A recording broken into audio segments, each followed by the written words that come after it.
queens, prophets, and rulers, judging the earth. But now we stuck at the bottom of the totem pole. Where did we go wrong as a people? I think our people need to understand this with a wake-up call and give them understanding on what's going on. So bring it. Early morning, rise up, open your eyes up, looking in the mirror, it gets no clearer. Cause we don't understand our own selves, drowning in sorrow with empty Hennessy bottles upon the shelf. Cause everybody wanna be a king, selling out their soul for this mean green cream thing. Paper chasing, but not facing the facts that as a nation, we all done got lax. And letting the devil control us, and thinking like them damn Africans.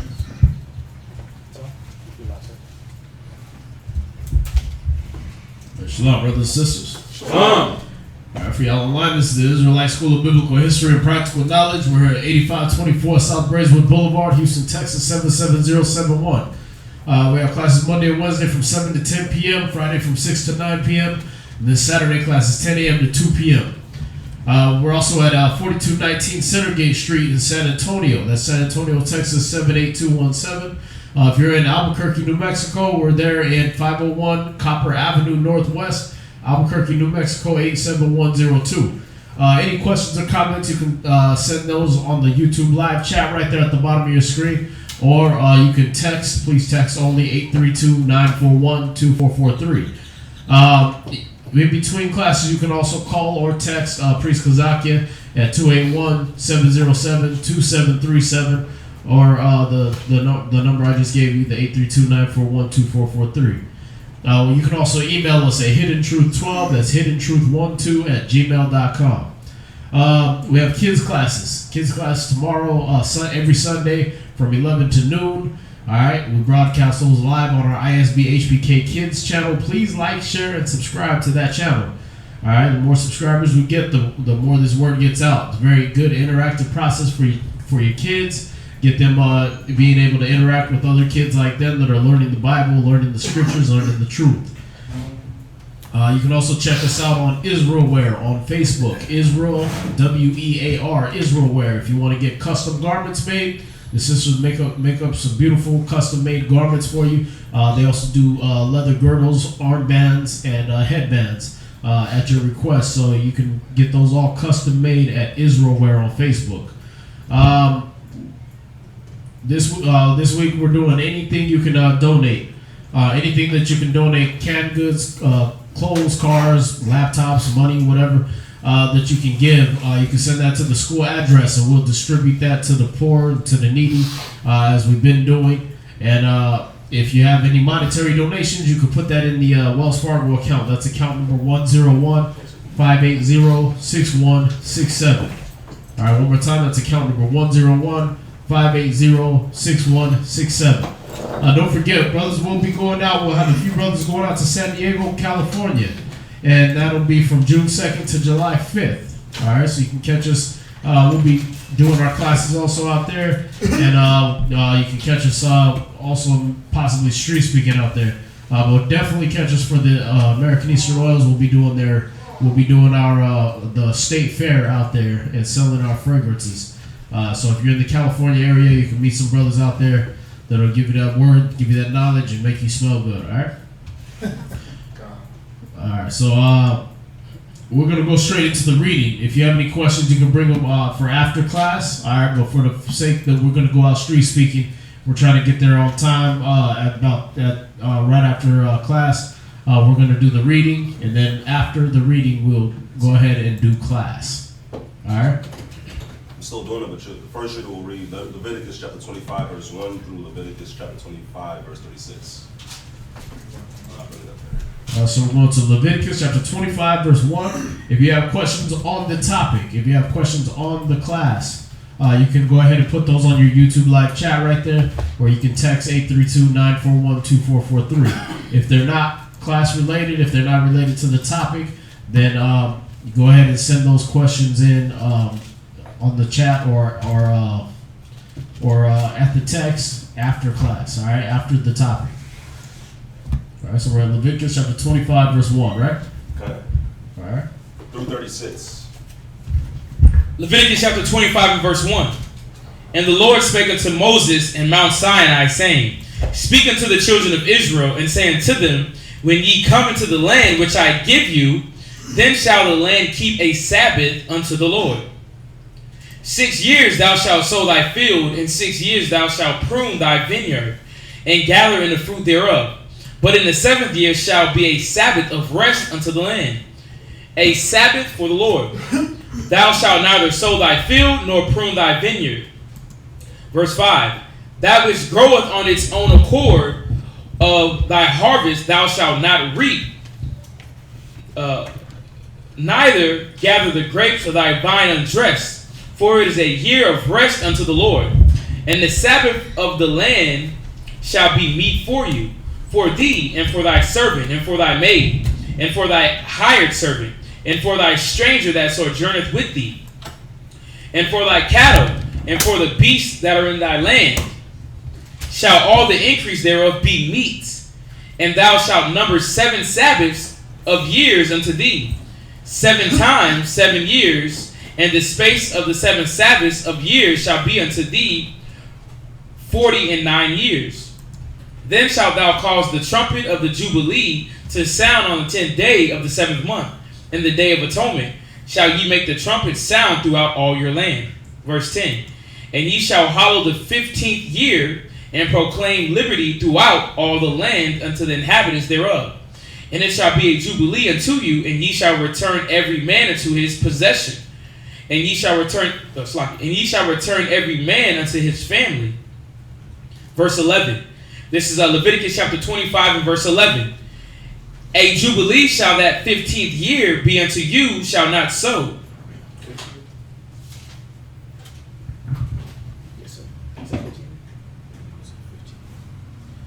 That 50th year, this is Leviticus chapter 25 and verse 11. A jubilee shall that 50th year be unto you. Ye shall not sow, neither reap that which groweth of itself in it, nor gather the grapes in it of thy vine undressed. For it is the jubilee, it shall be holy unto you. Ye shall eat the increase thereof out of the field. Verse 13. In the year of this jubilee ye shall return every man unto his possession. And if thou sell aught unto thy neighbor, or buyest aught of thy neighbor's hand, ye shall not oppress one another.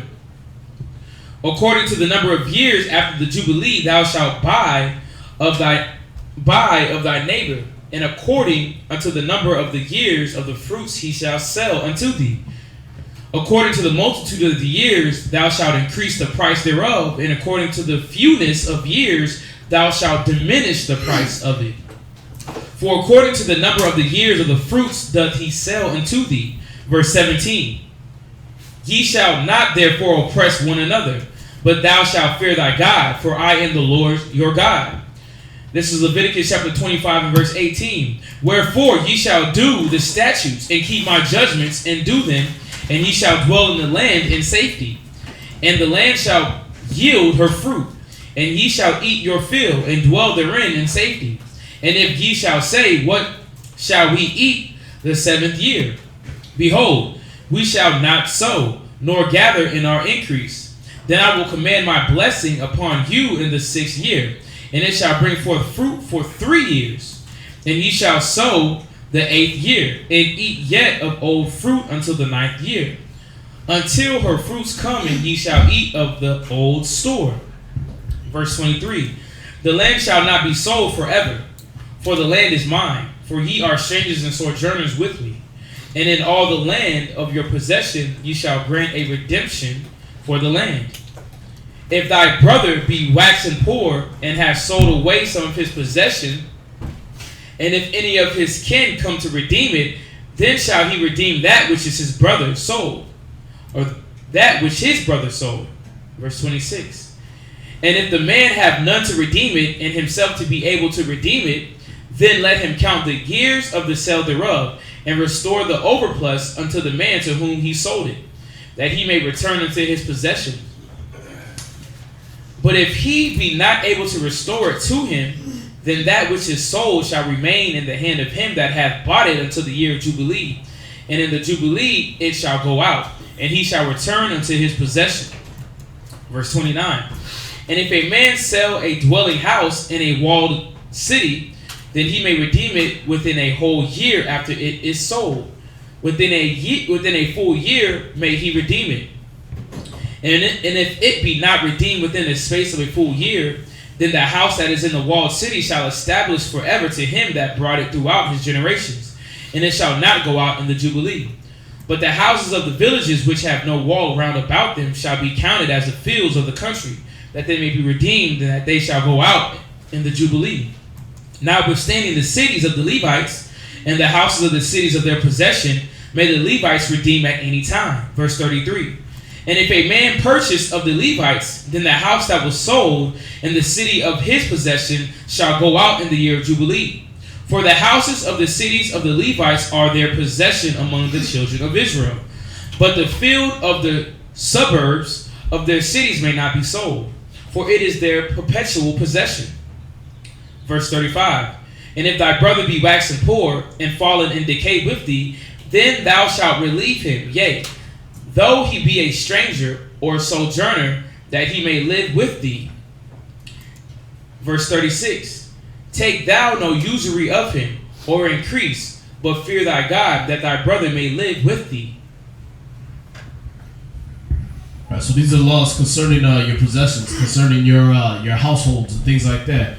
If you had houses if you had owned a house, and for whatever reason, whether debt or you needed the money for a business venture or whatever, and you sold your house, right? Well, say that business took off and you made the money. Within a year, you were able to buy that house back from whoever you had sold it to. You understand? Yeah. Okay, but after that, it would be that person's house. So for that whole year, it wasn't considered that person's house necessarily. They were just basically holding it. It was like kind of like a collateral loan. All right, and then at the same time, they didn't buy it from you with interest and all that stuff on it. All right, you sold it for the price it was because you needed that money. Now, after that year, if you didn't have that money to buy it back, then that was theirs. All right, but in the Jubilee, in the 50th year, that went back to you. You understand? That they gave that property back to you, so your land stayed your land. It stayed your possession. It stayed in your family for generations. All right? We were meant to be in Israel, in our lands and in our places forever. Y'all see that? What's that? Yeah, because I remember there's a law that says that you're not supposed to sell your land. Well, you're not supposed to sell your inheritance or your land or something like that. Right, and then there's also, remove not the ancient landmark which your fathers have set. That's what I meant. Y'all see it? Yeah. So we got to know that, the way the Most High set us up in our land, we were supposed to be there all our life. All right, our generations were supposed to be there, and we weren't supposed to be moved. And then he's going into the Levitical priesthood. If they had sold you land, they were able to redeem it whenever. So even if the year was up or whatever, at any time they can go ahead and buy that land back from you. All right. So these are laws that they governed us in being respectful to one another. They governed us and kept us from being greedy, from being malicious, and from basically trying to rob each other of our land. No, we kept us brotherly. That's why it says love is the fulfilling of the law. Why? Because the law included love already. You see that? It was already teaching you how to love your neighbor as yourself. It was already teaching you how to make sure you didn't take all their possessions and leave them out in the cold. All right? What's that, sis? So these laws were all set up before Israel was scattered abroad. Yeah. So after they were scattered and mixed in with the nations and stuff, that's when they put away, or not necessarily put away, but stopped practicing these because they were like the nations. Yeah, and I mean, now we see why the curse is kicked in. You shall build up a house and another man shall dwell therein. Why? Because we left off of this law. We left off of a law that will keep Israel in our possession throughout our generations. all right? Property law, tax law, all that stuff like that. We left off that. All that was included in the Bible. This is property law right here, what they call real estate law, right? This is it, and it would have kept us there forever. But what happened? Now that we left off of these laws, we also left off of real estate law. We also didn't care who we were selling our land to. Okay, well now you got strangers living in the land. Next thing you know, the stranger that is within you shall come up very high, and you will come down very low. Why? Because that stranger don't follow your laws. You don't follow, oh yeah, you sold me your land, and now you have a year to redeem it. No, this is my land now. Now, I'm a stranger. I live in Israel. Next thing you know, a bastard dwells in Ashdod. Right? Now our whole land is taken over by these fake Jews over there. Why? Because we didn't follow real estate law. We didn't follow the laws the Most High set down. The laws that kept Israel in our generations. You see that? Like I said, you have 50 years. All right? In the Jubilee, like say you sold it in the first year, right? Okay, the year after that, you weren't able to redeem it. So that person had your house on your land for 50 years that they got to live in there. You see that? And enjoy it and do whatever they wanted with it. In the 50th year, they went ahead and let it back to you. You see that? That was righteous. But now, they'll sell you somebody else's house. Person want to come back and, I left some possessions in there or whatever. Shoot, if you rent and you move and you had to move out, right? Okay, you had to move out and you maybe left something there. By the time you come back, they're like, oh no, we got rid of all that. Yeah. It could be the next day. They'd be like, yeah, we got rid of all your stuff. Check the dumpster. There's no way to redeem it. See that? And it's just cold and heartless. That's how this society is. Well, is it the Most High's fault? Like I was telling somebody else the other day, the Most High didn't come down and purposefully interfere with everything that you do, and that's what a curse, and that's what he meant by you're cursed. You understand? No, you leave. He knew what the consequence was. In his wisdom, he knew what the consequence was of us leaving off the law. You understand? So he said it ahead of time. So it's not like, I'm going through this. The Most High is real quick with his curses. No, the curses was already set. You left off and jumped into traffic. All right? So we got to know these things, dealing with these laws and everything. They were all righteous. They were all holy and good, like Paul said. All right? Can we just jump? Hey, can somebody read for me 25 and verse 3 real quick? And then somebody else get Isaiah 24 and 5. Leviticus chapter 25, verse 3. Because even going along with the Jubilee and the different laws, we had a law on how to deal with the land. You see what I'm saying? The land had a Sabbath. And you got to look at even this society, the way they deal with the land. They wonder why there's always these droughts, why the Most High don't let their crops grow. Because they don't keep this law. Read that. Leviticus chapter 25, verse 3. Mm-hmm.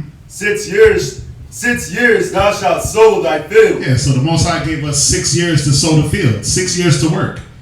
The same way how he gives us 6 days in the week to do whatever we got to do. Right? Read on. And 6 years thou shalt prune thy vineyard. Right, so 6 years you can sow, 6 years you can reap. Read on. And gather in the fruit thereof. Go ahead.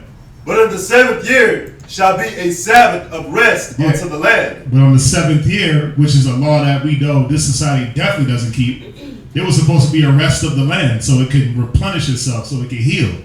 But they don't do that. Somebody go to Isaiah 24 and 5, and this is why. Isaiah chapter 24 and verse 5. Mm-hmm.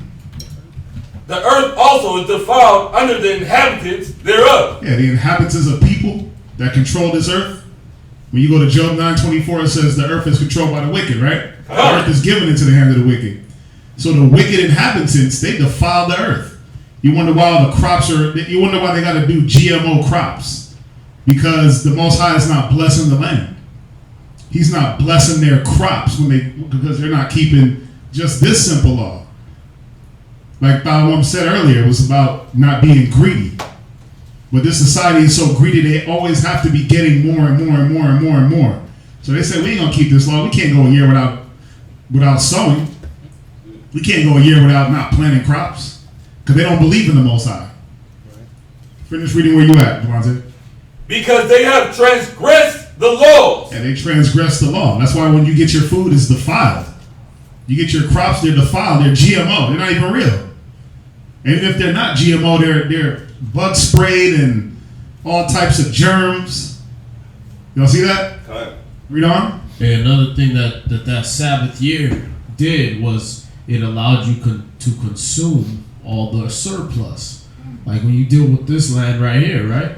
They throw out more food than they grow. That's true. You know what I mean? It's like that's why they do all that GMO and all that stuff. They want to constantly get you locked into consumerism and buying, right? So they put out, they put more apples out than a whole village could eat, right? Right. Okay, well, what happens to those apples when they start going bad? Oh, we just throw them away. You know what I mean? What happens to all those bananas when they're not all bought? Oh, we just throw them away. Well, see, with the way we did it, it was stored up. Everything was stored up. And then in that Sabbath year, you lived for that whole year off of what was stored up. So you completely consumed all of the crop. You see that? Come. And you gave to the poor if you had it. You see that? All that crop was completely consumed up. And then what was in that next year, right? That next year you didn't eat of that. After you sowed that, after you planted that next, after that Sabbath year, you planted the next year, right? And then that, you didn't eat that. That's the first fruits, right? Yeah, that was the first fruit. So you didn't eat that. That went to the Most High. So that basically, all that fruit got to drop off the trees, so you were basically having to live off that surplus for 2 years. All right? That means there wasn't no overstock. There wasn't no waste. Y'all see that? Come. But what do you got here? Oh, we'll just throw this out and we'll get some new stuff. Okay, well, we done consumed everything and thrown out everything that went bad, and we didn't give nothing to the poor. So we have all this overstock that we just throw out every year, right? And then what? Oh, now when we need it, we don't have it. The land won't produce it. So what do we got to do? Monsanto, come on in and stop making Agent Orange for a little bit and go ahead and make some food for us. Well, what do you think's going to be in some food made by a company that produces poison and gas and stuff that kills people in war? It's going to be poisonous food. It's going to be defiled. Y'all see that? A good tree can't bring forth corrupt fruit. Neither can a corrupt tree bring forth good fruit. You can't go to a poison company and expect them to give you good food. Y'all see that? All right, so we got to notice that the Most High was keeping us from that over-consumerism and basically turning into America. This place is the place of his curse. Literally. When he says that about Edom, that they're the people of my curse, why? Because this is how they live. They live against every blessing, every blessed deed, every deed that will cause a blessing, they live against it. Y'all see that? Come. Oh, What's up? I had one thing to go with it, one scripture. Yeah. But I was going to say too, that's what Joseph did though, right? When he started running Egypt, Yeah. that's pretty much what he did. He had stored the food. Built the storehouses, yeah. Right. For the 7 years of plenty and then the 7 years of famine. Right? Correct. But I have Wisdom of Solomon chapter 2, verse 6. Just on that point. When it says, Wisdom of Solomon chapter 2, verse 6. Come on, therefore, let us enjoy the good things that are present, and let us speedily use the creatures like as in youth. Let us fill ourselves with costly wine and ointments, and let no flower of the spring pass by us. Yeah, that's right on point, because that's the mindset of this nation. We gonna consume everything. It don't matter. We can't let nothing live. We can't let nothing get by us. All the fruits, all the vegetables, the animals, we just gotta kill it all. Even if we don't need it, and we're gonna kill it, and then when it rottens, we're just gonna waste it. It's just like when you go to Aunt Annie's. You guys ever been to Aunt Annie's? The little pretzel spot in the mall? So what they do, they just bake pretzel upon pretzel, 100 pretzels every hour. but every hour they throw away the pretzels. So I'm like, won't y'all just bake less than less than that, or bake to go, or figure out a different system so you're not wasting? And they're like, no, this is how we do it. That's just the mindset. Yeah. And it's crazy because, the one in the other one in Baybrook, they actually save it and give it to the homeless. Yeah. See, so there's different mindstates. But it's crazy. Some of them give it to the homeless. Some of them say we have to throw it away because it's against the law. Right. It's just it's all about, like Priest Solomon said, that consumerism, that always wanting to get more. Right. This country is crazy. Like, if you talk about Thanksgiving, you sit down and stuff your face full of all the foods. You got a bountiful table full of food on one day, and then 3 hours later you're in the mall rushing to just consume more and more. It's like, give thanks, but then just be greedy the 3 hours later. You see? So that's just the mindset of this country, and that's what the Most High was trying to keep us away from. Plus, you got to look at it. You know what the Most High was trying to do? Even with those 2 days of not being able to reap and sow, he was trying to show us how to live by faith, how to believe on him, that his system works. But as rebellious, hard-headed children, that's not what we wanted to do. And then now being captive, we have to obey the law of the land. Well, this is the law of the land, but the law that they got going on. But finish up where you at. Con. Isaiah chapter 24, verse 5, second precept. Change the ordinance. Yeah, they changed the ordinances. All these laws, statutes, and commandments given in Leviticus to Deuteronomy, there were orders given on how to carry out daily, yearly life activities to be prosperous. So they changed the ordinances. Yeah, you don't got to keep no Sabbath of the land.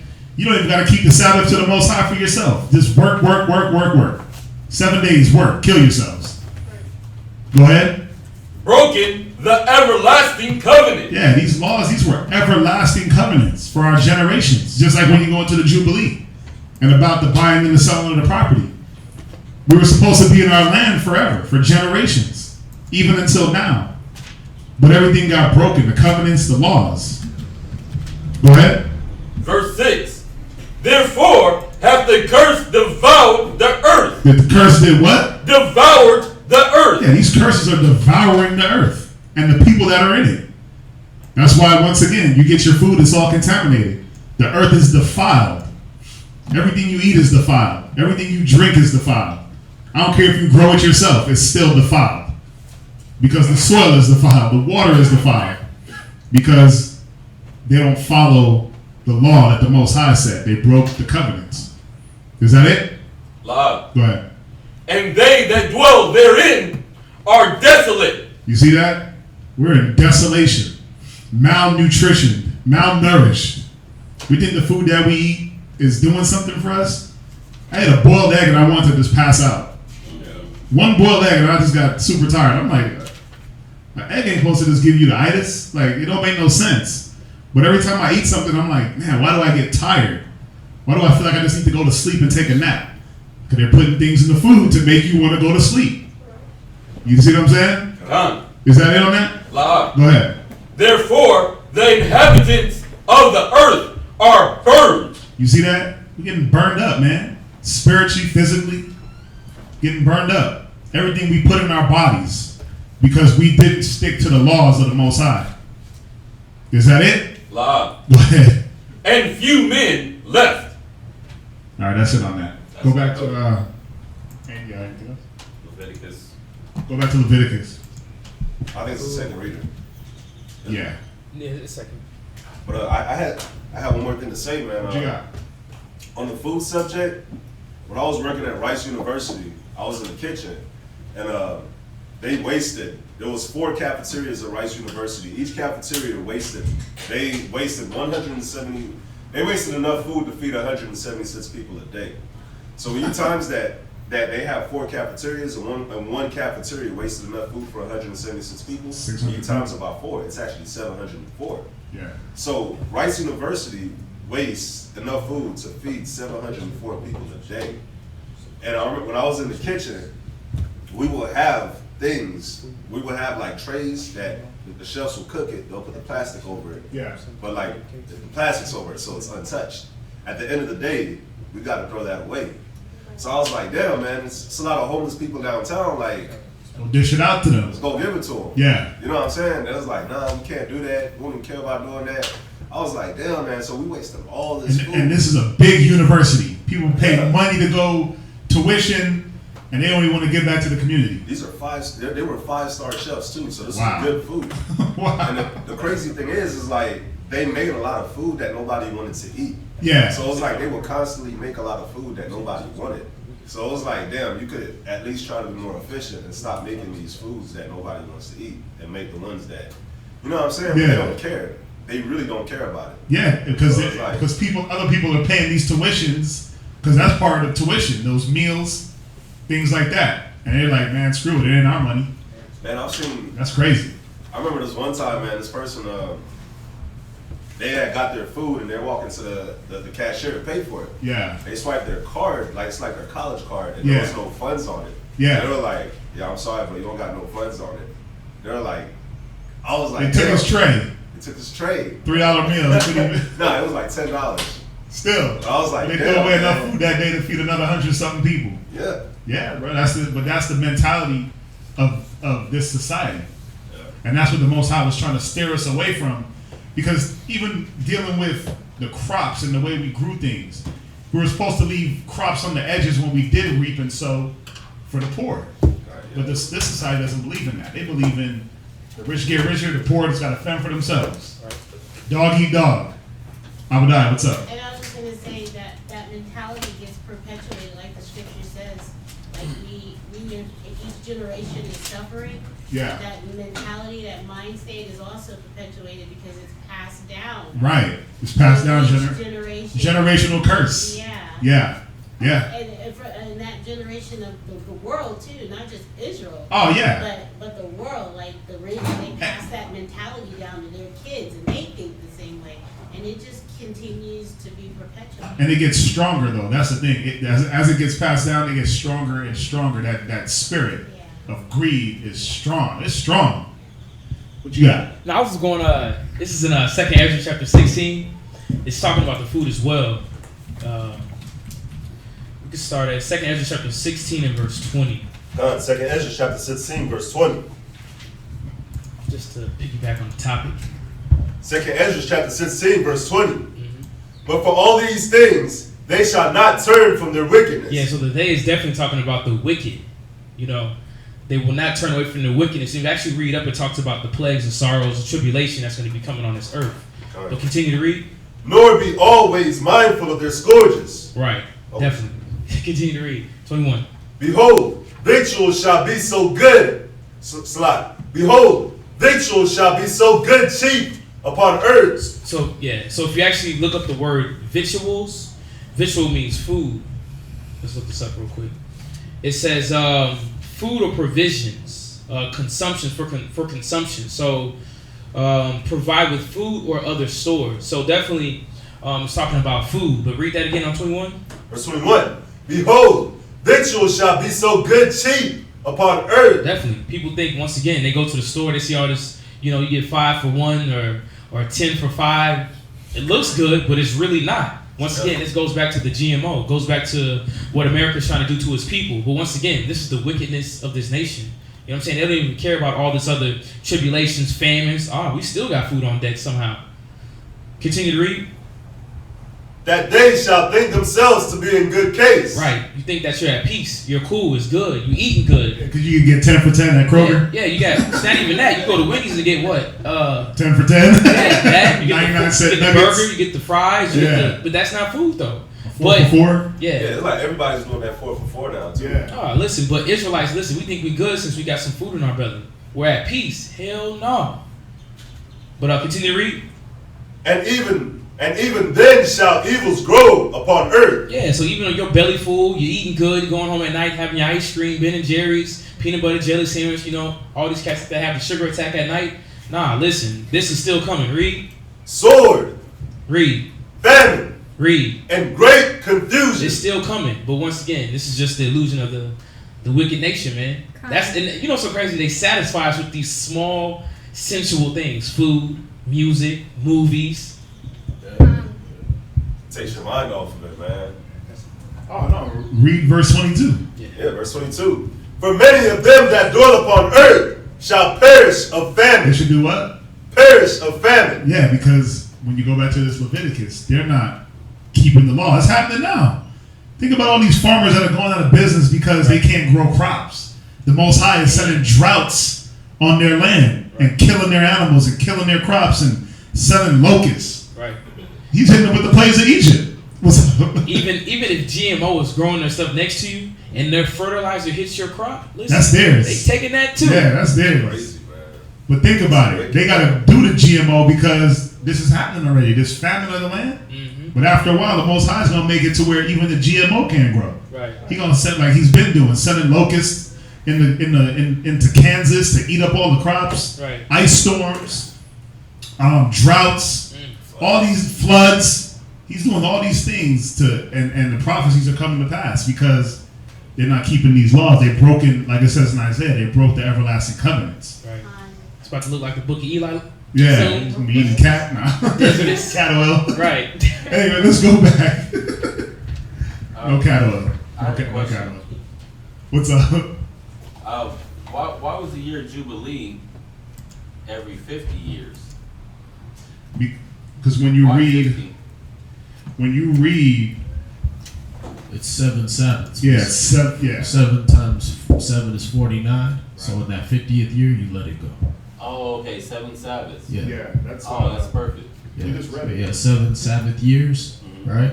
And then in that 50th year, everything was let go. All your servants, if you had servants, Cat owed you $20,000. He couldn't pay back, so he ended up working for you, right? Right. In the 50th year, he got let go. See that? Done. The same thing used to happen every 7 years, actually. But in that 50th year, say he was only in his 3rd year of working, right? Mhm. Well, if it was the 50th year, the Jubilee, you let him go. You counted it even. All right? Gone. Yeah, but what did that do for our people? Obviously, us being, Yahweh's, us being usurpers, and children of that, what did we do? Okay, so what I'll do is I'll run up a debt 2 years before the Jubilee that I can't pay back, right? Then I'll just work for the dude for like a year, and then he'll have to let me go on the 50th. See what I'm saying? Instead of it teaching us how to love and respect and treat our neighbor righteously, it just taught us how to use them. You see that? So, and that's the thing is, it didn't teach everybody that. Not everybody was unrighteous and wicked as hell like that. You see that? But only the elect were the ones that got the righteousness of the law. The rest were blinded. They were like, oh, okay. So in order to get ahead, they let greed and stuff like that take over. Okay, well, in order to get ahead, I'll just deal like this. You see that? Yeah, that's like those same spirits that was doing the carbon thing. Like Korban? Korban, yeah. The Pharisees, yeah. That's what it? But that's the thing. That's what it taught us as our people, as the law entered into a wicked mind. Mhm. The wicked mind started saying, okay, well, where's the loophole at? How can I get over it? You see that? The righteous were like, oh, I see the righteousness of this. I see why this is good and just and holy, right? But the wicked were like, oh, okay, I can find a way around this. Right. I can find the laziest method to be able to come up with this. You see that? So, it's the same thing as what we do in this society now. That's in our nature. You know what I mean? You know what? I'll get a job and be on welfare and then quit the job or I'll make sure I do something to get fired from the job and collect unemployment while I'm getting welfare and, you know what I mean? And claim disability. Like, what? And I got a paycheck still coming. Right. You know what I mean? And then I'll go buy, I'll be a consumer, be an idiot and go spend it all on Jordans. Yeah. So this is what our people got into, man. But they did it with the law. They did it with the law of the Most High, and that's where he got pissed. It's like, dude, you do that to the nations. That's why he set the law. You don't lend to your brother with usury. You can lend to the nations with usury. You can do any of that stuff with the nations. You don't do that with me. You understand? So yeah, there was things that that he laid down that the righteous should have that they picked up off of, and it became righteousness to them. It was like, wow, this is the perfect way to run a perfect society. But the wicked were looking like, wow, that's a lot of work. Let me find a way around that. Y'all see that? And that's why it says in Romans 1, it tells you that he gave them over to a reprobate mind to do those things which are not convenient. Because it's like, you ever look at a nigga that's on a con? He's like trying to do all this scheming and planning and all this. Like, dude, if you would put that to righteousness, you would be a success. Mm-hmm. You know what I mean? You look at these brothers that like, they stupid as hell, right? But they make sure they make all the plans to get in the lanes for that night or for the weekend or whatever, right? And it's like, dude, if you would have put that toward righteousness, you would have excelled. You might be a PhD. You might be a rocket scientist by now. You know what I mean? You might be a chief high priest by now. But you went and did it just for a woman? You went and did it for your own lust? Yeah. For one night out, you did all this scheming and planning and lying and all this stuff like that. It's like, dude, all you had to do was be honest. And then put all that work that you did into something righteous. Put it into your next class that you build.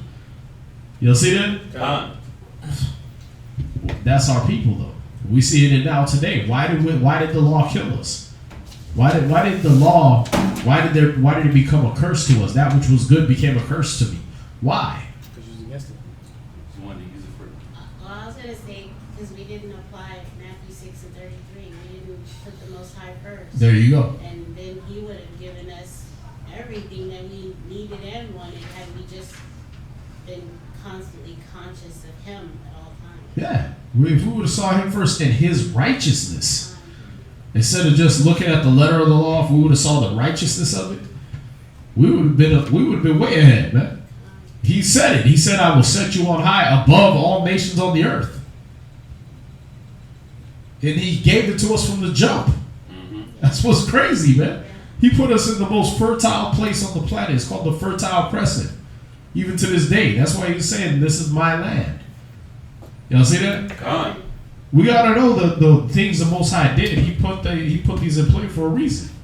All right, that was His land, and you see that just in the way they do the geographical maps now. They call that area to this day the Fertile Crescent. Just that area. Ain't that crazy? The way back then He said, "This is my land," and He gave us from the Mediterranean all the way to Iraq. And on the maps now, from the Mediterranean to Iraq, it's called the Fertile Crescent. And all the best things grow there, and all the best gold comes from there, and all the best riches come from there. You can literally you can literally spit a grape out, and you'll have a vineyard next year. That's madness, right? But see, this is the power of the Most High, the beauty of the Most High at the same time, and what our people took for granted and disrespected, and they do it to this day. You give them the law now, they look for as instead of, I'm going to use this to make myself better and make my mind better and make my people better. What do? They try to use it against each other. Where your fridge is at, brother? Why your beard ain't grow? Why is he bald headed? Well, nigga, what about the words coming out of his mouth? The words of love and peace and unity and prosperity. What about that? What about growing as a nation? Oh no, you're gonna take the law and use it against your own people? The law is for the lawless, bro. You should be out on the street corner. You should be out there taking the same words that we teach and sending it out there, not trying to turn it against us. Right. Yeah, niggas like we teach them how to study, then they come back the next week talking about, y'all do what on the Sabbath? Well, nigga, we taught you what the Sabbath was. You didn't even know a damn Sabbath. You was a nigga. And now you want to come back and try to be like, oh, y'all ain't doing the Sabbath right? Nigga, you can't spell Sabbath without us. Y'all see that? Nah, you should be using that for love's sake. You should be out there passing it on. Not bringing it back to throw in our face. Y'all see that? So we got to understand, this is what our people turned into. They turned into a nation of people that only use the law as a way to get up. And that's not what it was meant for. Nowhere in the law does it say that. Does it show you, hey, listen, use this as an opportunity against your brother. All right. That's that Pharisee mind state. Yeah. Pharisee, Sadducee. Yeah. That's what Christ was coming up against every time. Yeah, remember the leaders of our people. The leaders of our people, when you go back in Judges, were a representation of what was happening with all Israel. The kings of Israel were a representation of what all Israel was doing. All right? So by the time you get to that king Asa, right? He's 8 years old ruling the kingdom. Why? Because the Most High showed us you're childish. When you get to Judges and you got Deborah having to tell everybody what to do. Why? Because the Most High said y'all a bunch of feminine little women. Right? And was it not true? At the same time in Judges you had all of Benjamin being faggots. Right? All that whoredom went through Israel. So he was showing us with our representatives what we were. You understand? So now in the time of Christ, when the Pharisees are coming, what do you have? A bunch of law-abiding citizens, right? That are breaking the law and destroying the law and pissing and crapping on the law. And that was what all Israel was doing. Alright? They represented what all of Israel was doing. That's why the Most High Christ would publicly blast them so that all Israel can learn. Rebuke before all that others may fear. Alright? So we got to know this about the scriptures, man. This is how deep it was. And if we come back to those laws, we don't have to eat GMO crops. We don't gotta eat. We don't gotta have poor and needy all over the streets. All right. It don't have to be like that. We had a perfect society. All right. So where we at? I have one more question. What's that? What does Jubilee mean? Like the actual word or name? What does that mean? Let's get it real quick. And how do you and what is it in Hebrew? Oh, that's what I'm gonna grab for you right now.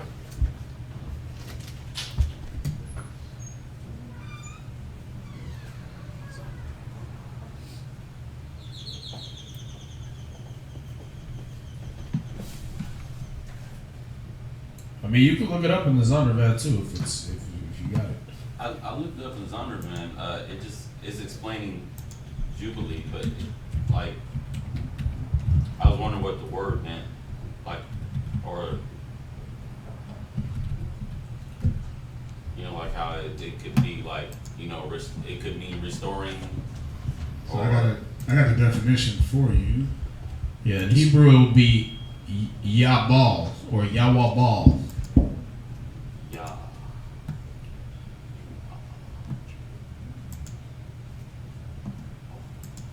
And it means ram's horn, trumpet, or cornet.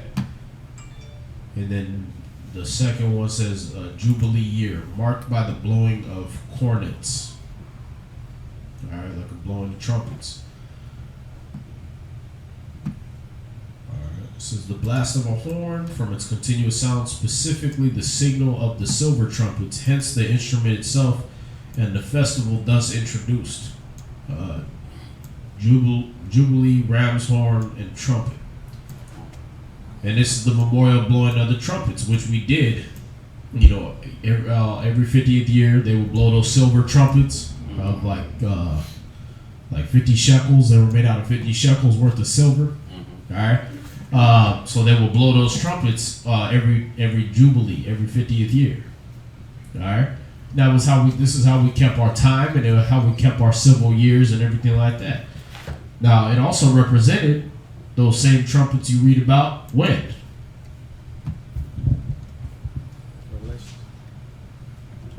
Revelations. There you go. All right. In the book of Revelations, you got those 7 trumpets that are going to be sounding, right? Oh, God. That's representing all this is done. It's time for everybody to be free. Y'all see that? God. All right, because we got to know what these things represent also. Okay, every 50th year, we let our servants go free. So what's going to happen when we hear those trumpet sounds? In the end, it's going to be time for the servants to go free. Okay? Yeah. So we're representative of the servants. Will be free. Yeah, we're the servants of the Most High. Fine. All right.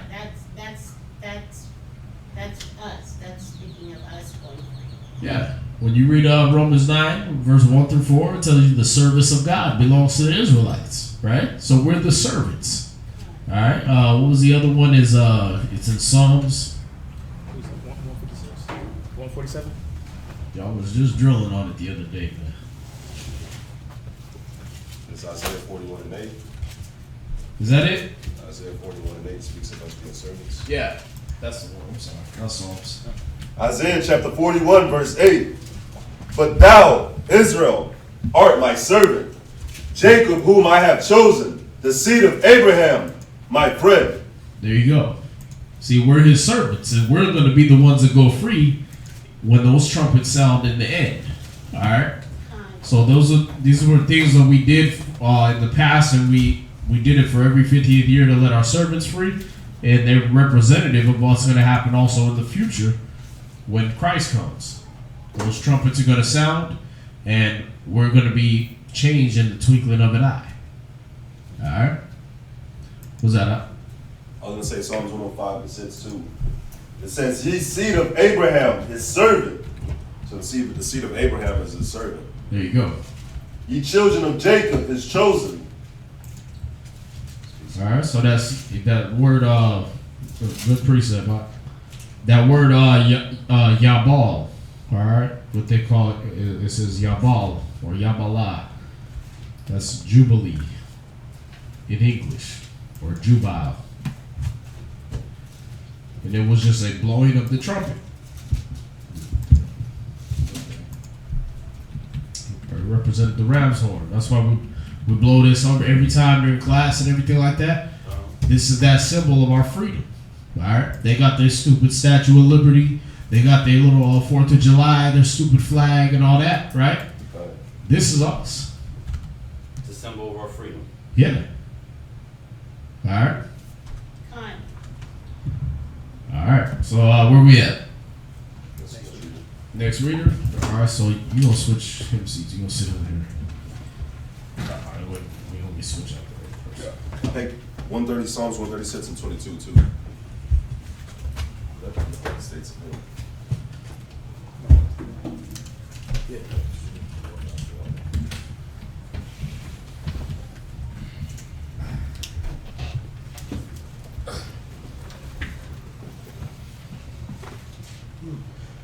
Excuse me. Lakaram, Shabbat Shalom, Ban Yamyan, Ban Yashrala. Lakaram, Shabbat Shalom, Ban Yamyan, Ban Yashrala. I imagine. Right? Yehovah Shimyan Shab Rakatham. Yehovah Shimyan Shab Rakatham. What's up?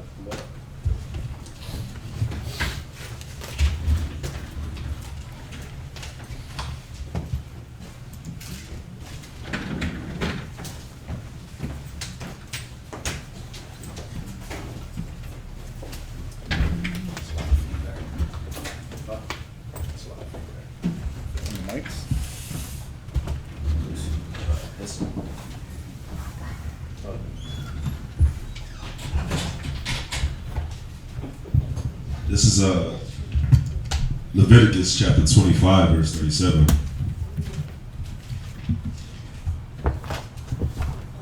Leviticus chapter 25, verse 37.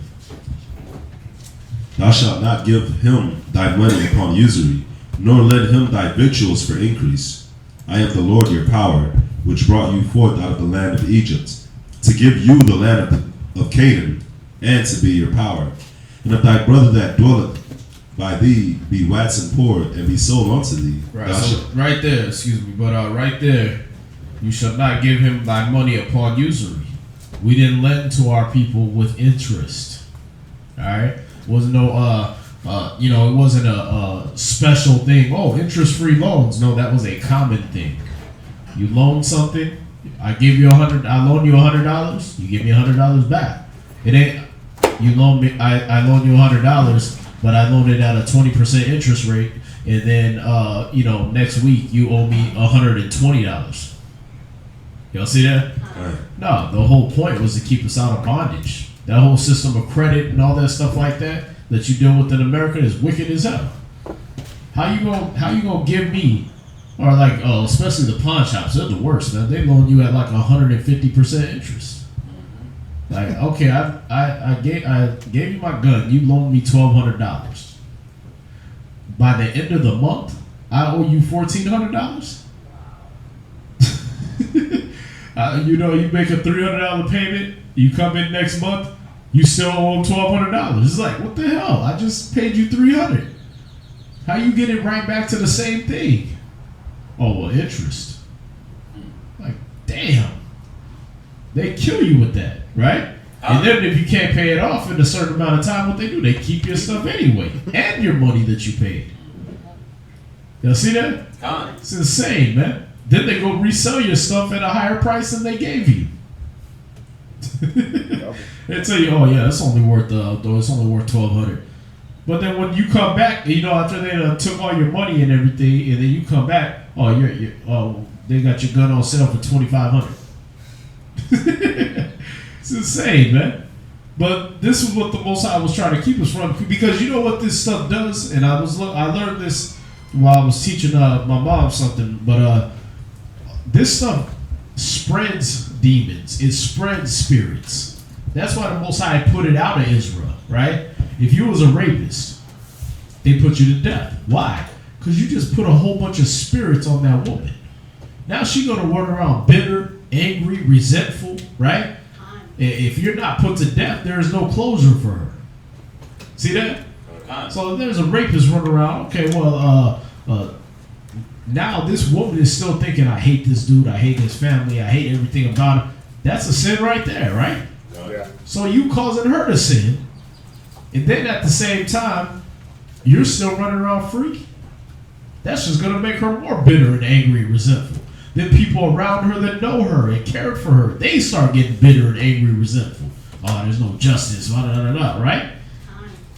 And you're spreading this sin around. So he just cut that off at the head. When you go and you lend, in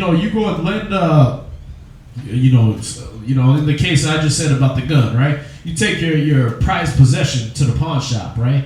And you say, okay, well, listen, I need this much money for right now, and then I'm going to come back and redeem my stuff, right? So in a month, I plan on being able to come back and buy this back. But you come back and they saying, oh, yeah, well, you owe us 150% interest on it. Y'all see that? Okay, well, damn, I only gave you this, and you telling me now I owe you almost double. You understand? That's insane, man. How you get that? Now I'm pissed off. Now I'm resentful. I'm angry. And now I'm sitting, because I'm thinking, dang, this ain't fair, man. This ain't right. Y'all see that? And then when does it start to you know what? I might just go in there and rob them niggas and get my stuff back. Right? OJ. You see that? Rob somebody else. Yeah, now you ready to put somebody else's life on the line. You ready to steal. You ready to rob. Why? Off of what? You could have just dealt righteously and let me pay you back what you lent me. But no, you want to get greedy, and I got to now pay you back what you didn't lend me. Y'all see that? That's insanity, man. There was a place for that, and it wasn't amongst your brother or your sister. You see that? That was in the markets. That was in the marketplace. You do that at the stock markets and things like that. You didn't do that amongst your brothers and sisters. You didn't do that amongst your fellow Israelites. All right? No, that was for international trading, interstate trading, things like that. You didn't do that amongst brothers and sisters. No, you didn't lend with usury because you didn't want to put that thought process on them. Understood? All right, so these are all those laws were set up. It would have caused sin from spreading. All right? So there's another reason there was consequences, immediate consequences to a lot of these things, because he didn't want that sin to spread and become infectious and have other people thinking, well, dang, that's wicked as hell, but hey, you know what? I see they came up off of that, so now I'm going to do it. Y'all see? Because that's what it turned into. Now you got an international banking system. In every country that doesn't fall in line with that, what they do, they start killing off the inhabitants or they kill off the leader. Okay, it just leads into murder and theft and all kinds of stuff, man. That it doesn't have to be. This system is run wickedly. If it were run according to the laws of the Bible, we'd all be fine. Right. All right? All right. Any questions? La. All right, go ahead. Verse 39. And if thy brother that dwelleth by thee be waxen poor, and be sold unto thee, thou shalt not compel him to serve as a bondservant, but as an hired servant, and as a sojourner he shall be with thee, and shall serve thee unto the year of Jubilee. See, so if your brother owed you something, you didn't treat him like he was a slave. All right, that's what it says, a bondservant, right? You didn't treat him like he was a slave, meaning you could beat him, and you could, it shows you about a slave. If you had a slave that was messing up or whatever, you caught him doing some wickedness and you beat him, right? And you knocked his eye out, so you restored eye for eye and all this stuff.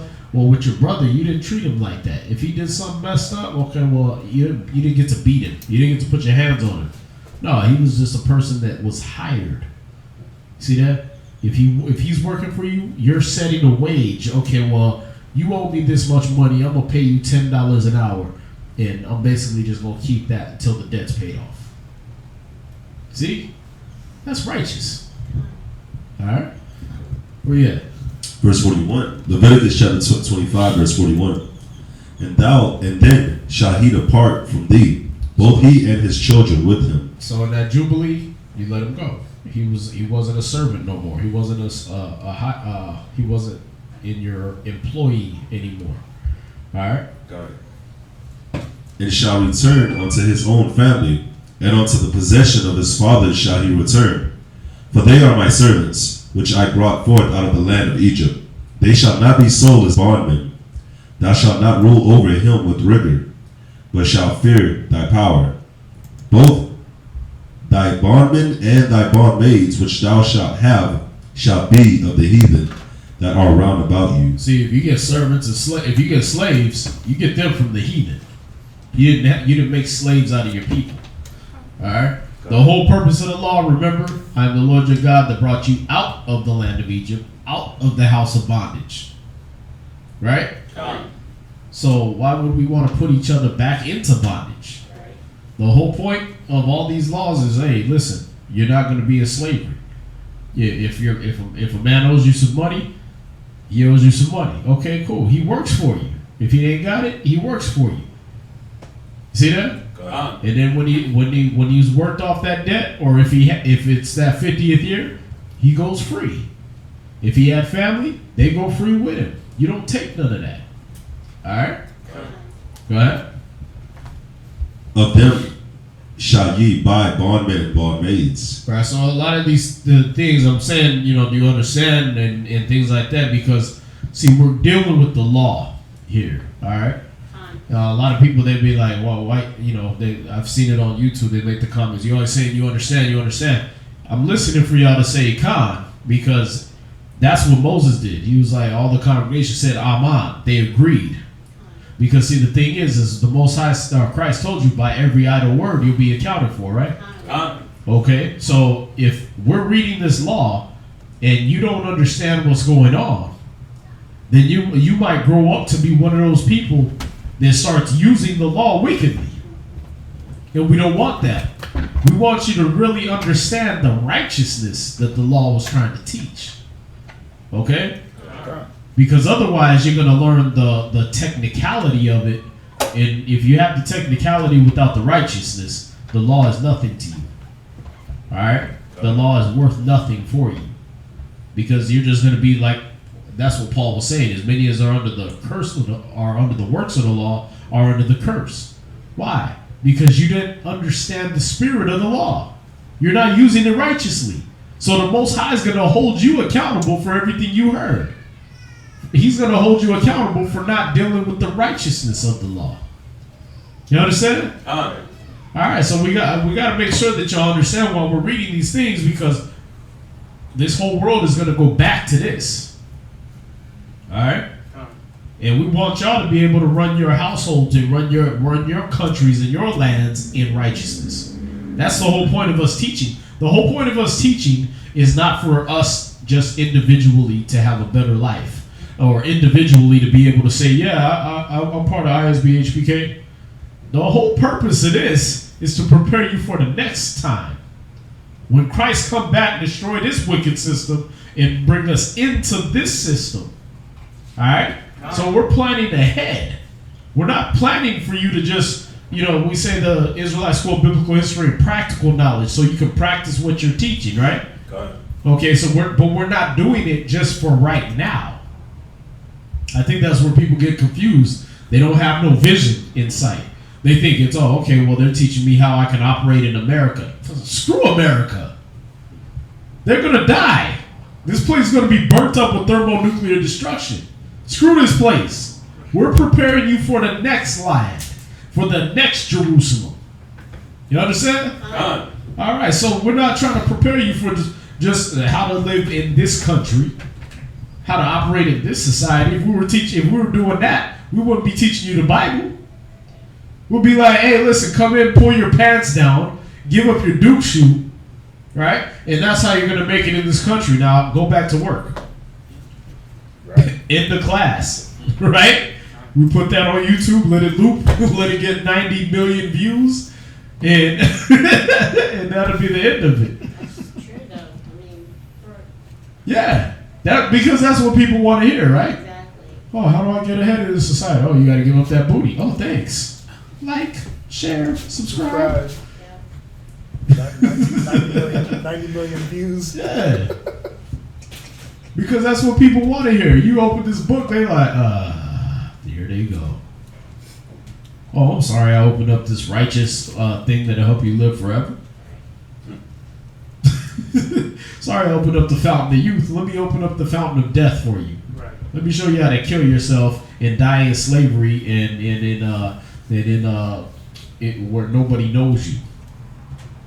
Right? In 10 days or less. Right. 10 steps to killing yourself and being a slave and being a loser. Cool? We can get some likes on that? Yeah, there's the thing. You're going to get that because people don't want to go back to this. This is too hard. This doesn't help me come up. This makes me part of a nation of people. Makes me a number in a crowd. Right? Even though it's a righteous crowd and we're elevated above everybody else on the earth. Right? I don't want to be part of a crowd. I want to be the guy on top. You're never the guy on top. Right. Everybody works for somebody. You get to the wholly unrighteous elite 1% and you get to run countries and monopolize everything. What do? You gotta go deal with that Oscar Lament fame and go deal with the tunnels of Typhon and go worship your master, who? Satan. Right? So you still working for somebody. You still a slave. Y'all see that? On every level. But here, the Most High made it we were slaves to no one. The only thing we did was serve Him. And what did He require for us to serve Him? Oh, listen, I'm going to just give you a whole bunch of stuff, and then you just give me a little piece of that back. That's it? Yeah, I'm going to make you have hectares of land, a whole bunch of cattle, a whole bunch of crops. I'm going to bless them every year. All you got to do is, 1 year, just chill out. Don't get greedy. 1 year, just take off. Don't work your land and nothing like that. You know what? Matter of fact, relax with your family, chill, kick it off the stuff that you stored up, right? And just live life. Be cool. Honor my Sabbaths. Come gather 3 times a year. What's the problem? Gather with the rest of Israel 3 times a year. That's it. You can be the star of your own show, the star of your own whatever, in your place, in your land, and everything like that. But 3 times a year, gather with the rest of the Israelites so I can make sure everybody's still on point. How do you screw that up? Because we're Israelites, we niggas. So we gotta figure out, I gotta find a way to just mess all this perfectness up.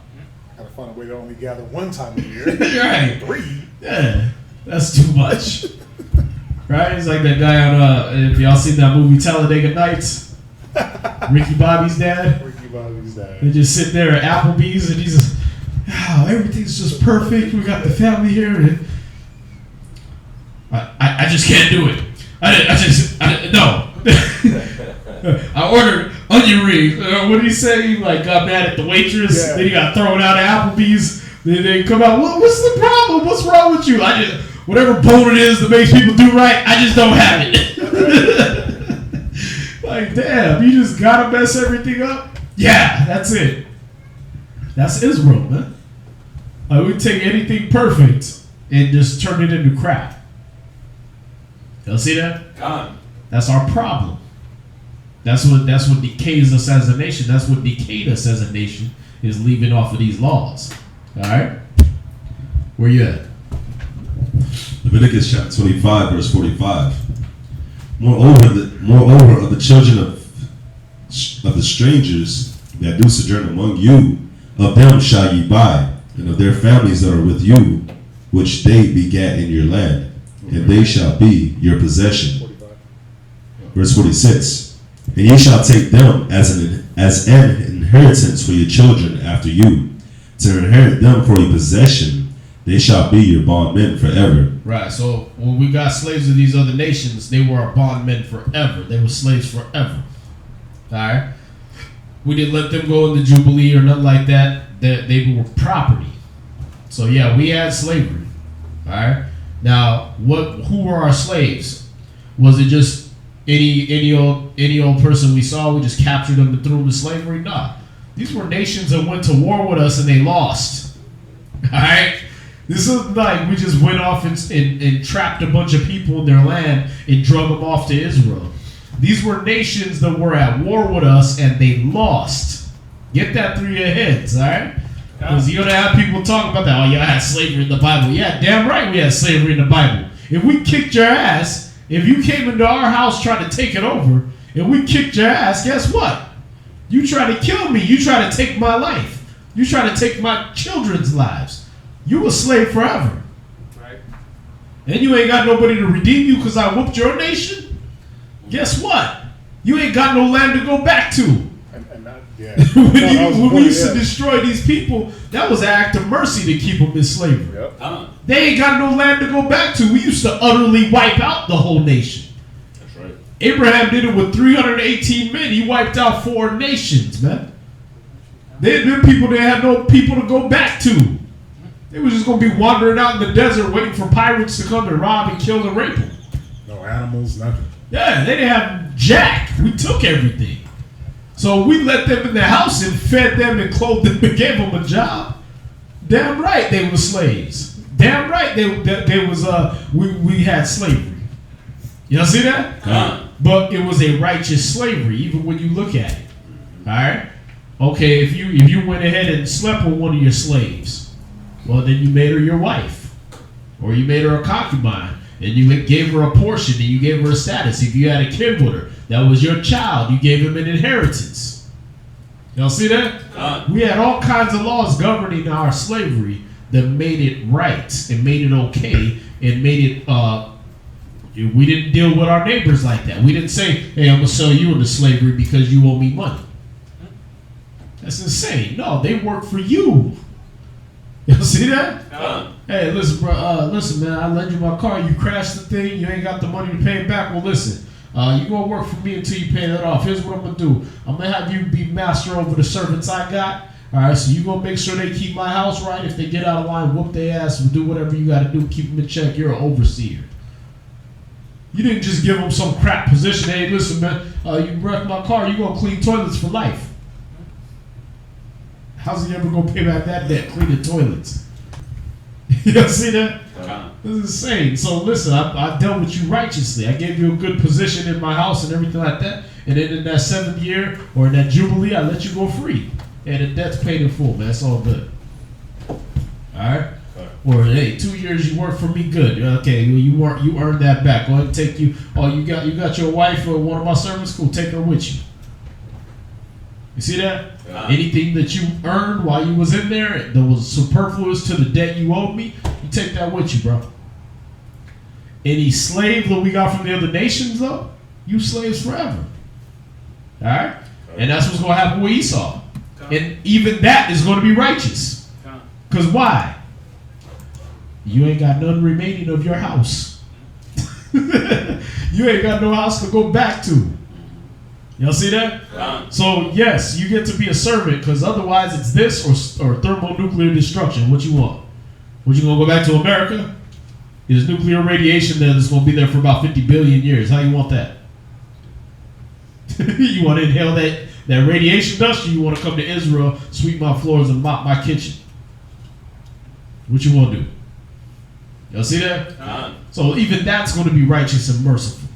So everything we did, everything even our slavery was merciful to the other nations. And your king messed up, man. Your king came against our king, and our king is the Most High. So that was stupid in itself.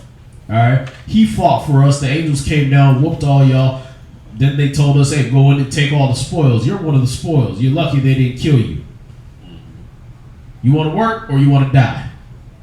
Because I could just leave you here in this wasteland that we left you with nothing, no resources, no nothing, and you could just stay here if you want, or you could come in my house, live on my hectares of land, have your own little servant quarters."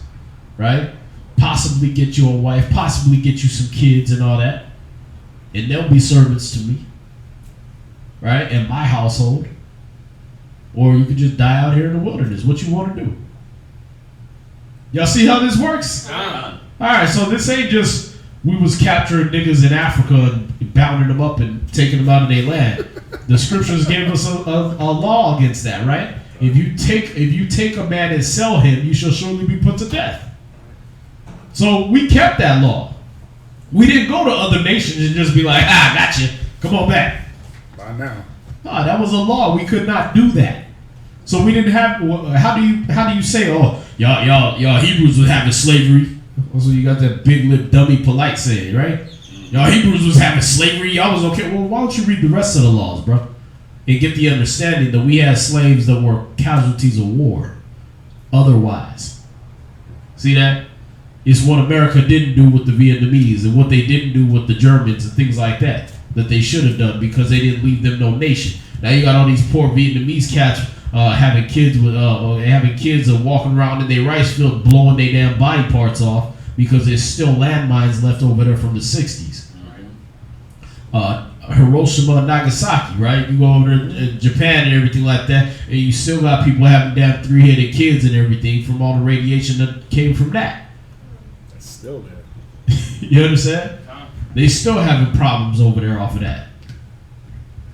Besides the radiation they got leaking onto their water now. Right?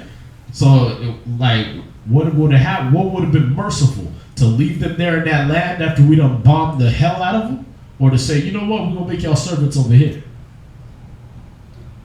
See that? We're gonna have you working over here. And your kids kids forever. That's how we did it. You understand? Alright. So there wasn't no unrighteousness in nothing we did according to this law. Where you at? Verse 46. But over your brethren, the children of Israel, ye shall not rule one over another with regard. Right, you didn't rule with rigor. You didn't beat them and make them work double, triple overtime and do all this stuff like that. Nah. They worked their shift and they went the hell home. All right. Verse 47. And if a sojourner or a stranger wax rich by thee, and thy brother that dwelleth by him wax poor, and sell himself unto the stranger or sojourner by thee, or to the stock of the stranger's family, after that he is sold, he may be redeemed again. One of his brethren may redeem him. Either his uncle or his uncle's son may redeem him, or any that is near of kin unto him of his family may redeem him. See that? And if it was a person that sojourned in our land, this was a stranger, right? Came into our land, he accidentally, his chariot hit your ox and killed it, and he didn't have the money to pay it back. Well, listen, man, you got to work for me till that debt's paid. All right, or until one of your family members comes and they pay off the debt for you and they can redeem you. Right. See, even with the nations we dealt righteously. You understand? Right. It wasn't just, I'm gonna put you in slavery forever. You'll never see your family again. If you have family left, they come over here and they pay your debt off. If not, then you owe me that money. And in the Jubilee, we still let you go. That's if you was of the other nations. You see that? Or if you were homeborn. Same law. Alright?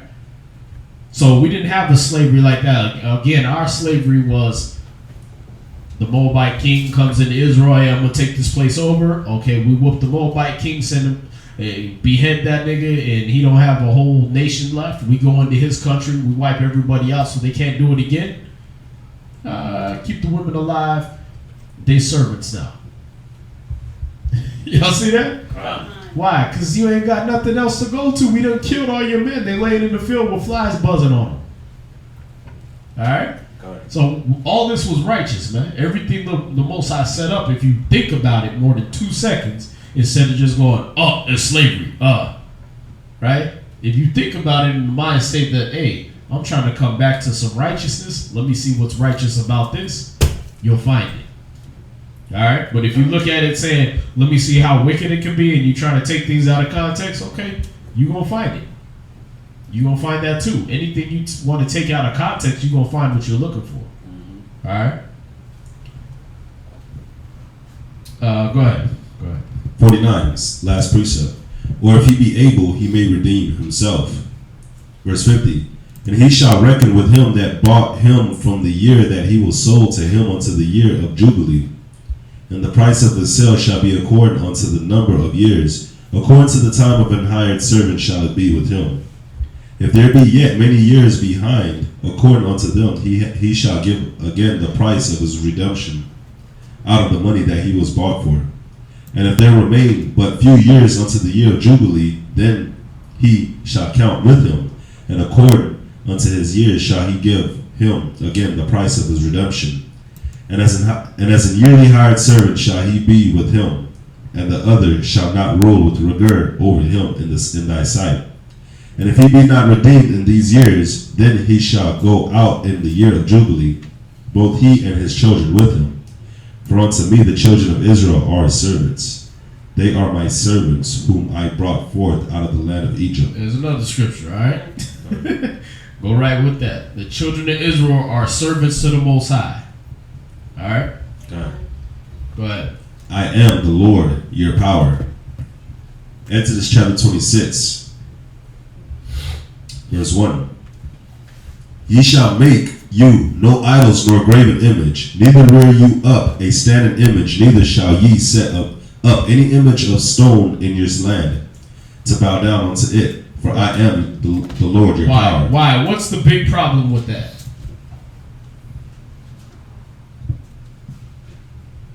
There's a lot of problems with it, but what's 2 of the major problems with that? Who we talking? So the problem, so the question you're asking is the problem with making the graven images and doing acts of worship? Yeah. What's the problem with that? What's the problem with making the graven image to worship it?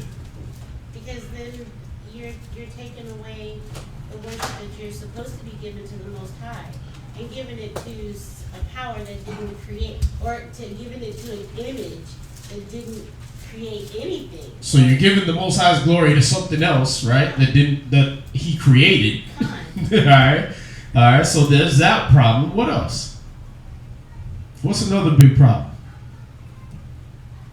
Against His law. See, we want y'all to think, because this is the problem with the law. We were unthinking automatons, and we looked at the law and said, okay, I'm going to do everything according to the letter, and then we started screwing it up because we didn't use no common sense and we didn't use our brains. What's that, sis? Well, I was just going to say because it was against the law from the Most High, but that's not. Well, think about it. What if I got up right now, right, and I shaved all my hair off, and I went ahead and threw ashes all over my body, and I got down and I started worshiping this candlestick right here. It's vain. There's that. Okay. Would you respect me for a man of wisdom? La. Would I have your respect if I decided to start commanding you to do stuff? Hell nah. Like, nigga, you worship a candlestick. What are you talking about? Right? Well, what do you think we look like to the other nations when we worship in Jordans, Mercedes, right? Where we're worshiping movie idols, chicks with hair that ain't even theirs, right? right? What do we look like? Idiots. Look like idiots, man. That's why they don't respect us. That's why the scriptures say they hiss and they wag their head at thee. Why? Because you sitting around saying to a stock, you are my father, or to a stone, right? We go and worship these things. You're my God. We do these things, and we can't figure out why the other nations don't respect us. Why the Chinese are like them niggas? Why when you go to Sweden, you nigger, right? Why can't they get no respect? I just showed up here because your people are over there worshiping a pair of shoes that only cost $6 over here. And they're paying $1,000 for them. A dumb nigga comes out with some shoes made out of yarn, and y'all niggas will pay $400 for it and not even pay your rent. What the hell's wrong with you? We do these things and we can't figure out, black power. Why do they laugh at us when we say that? What's your power? What are you talking about? Y'all niggas chasing around. They told y'all you're free from slavery and you still went back to picking cotton because you didn't research and find out your stupid dollar was made out of cotton. And you killing each other for the cotton that you used to pick in the field. And used to hate it all day. You hated the slavery, you hated picking cotton, but you'll kill another brother or another sister for cotton. Now. And you can't figure out why did the other nations think we're stupid. The whole point of him not wanting us to have a graven image that we worshipped was because you look stupid. The Most High said these laws are our wisdom and our understanding in the sight of the nations. Y'all see that? And then what? It told you that they would say, who is as great as these people who has the Most High so near to them? Right? So if all of a sudden they see you worshiping a damn candlestick or worshiping a pair of shoes or worshiping some a Louis Vuitton belt, right? They'd be like, these niggas is related to the Most High? There ain't no God. Y'all see that? That God in the Bible ain't real. What's he done for y'all niggas? Y'all niggas buying shoes with your rent payment. Y'all taking your baby's food for some shoes. Right. So you can look good at a club where the lights are out. Like, wait a minute. I'm going to go get dressed to the nines with a $750 belt that has an L and a V on it that's not even made by Louis Vuitton because the nigga been dead for a century, right? I'm going to go wear that to a club where it's pitch black in that mug and nobody can see it. No one can see it. Just so I can say I got it on. I gotta literally tell people, you see my belt? They're like, no. Yeah, it's Louis Vuitton. Nigga, you could have wore any belt and said that. Right. I could have worn this girdle over there and said that. Yeah, it said Louis Vuitton, nigga, you don't know about this. What?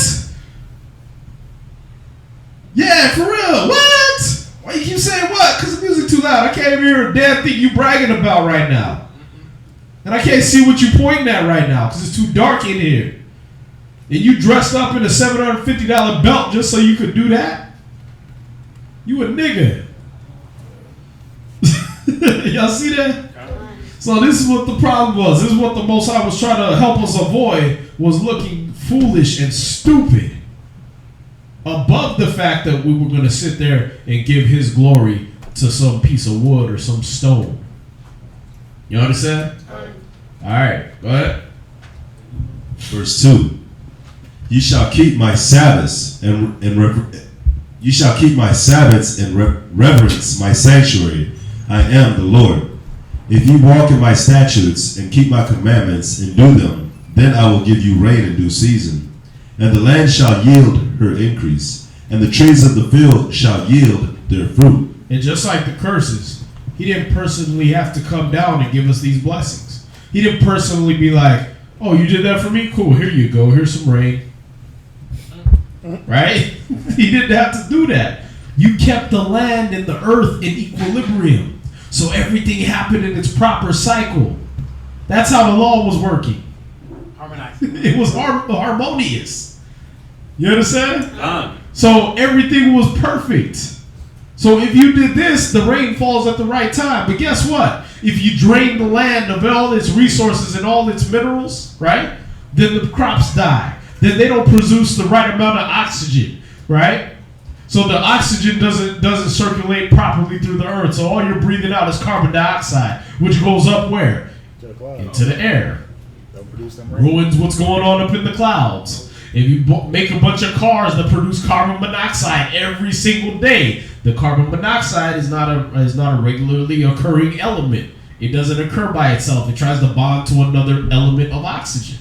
If you know anything about chemistry. So when the little carbon monoxide molecule goes up into the cloud, it does what? It snatches that oxygen from the H2O that's supposed to be up there. Then you can't figure out why it ain't rain. I need something for my crops. Well, guess what? You ain't getting no rain because you done killed the cloud. Yeah, see that? You ain't getting no rain because you done killed all the trees. You done chopped down all the damn trees in land you don't even use. How the hell you gonna chop down trees and then plant trees? We're gonna clear this whole area with a bulldozer, right? They did that here. They do. Just look at your blocks. They cleared the whole area with a bulldozer, right? They could have left some of the trees and just planted around it, but now just clear everything with a bulldozer. And then, hey, you know what would look nice? Some trees. Some trees. Go get that bulldozer and go plant some trees right here and right here and right here. Why you didn't just leave the ones that were already there? Don't consider it. Let's put a pond right here. Yeah. Like, are you stupid? Then you know what? On top of that, since this tree doesn't naturally grow here, go chop down a cedar tree, grind that mug up, right? Grind it up, take the chips, and we'll sprinkle it around this tree that doesn't naturally grow here. So that it can grow. So that it can grow in the place where we mowed down all the damn trees. If you don't see it, all you gotta do is look at the law and you want to throw up on this whole society, man.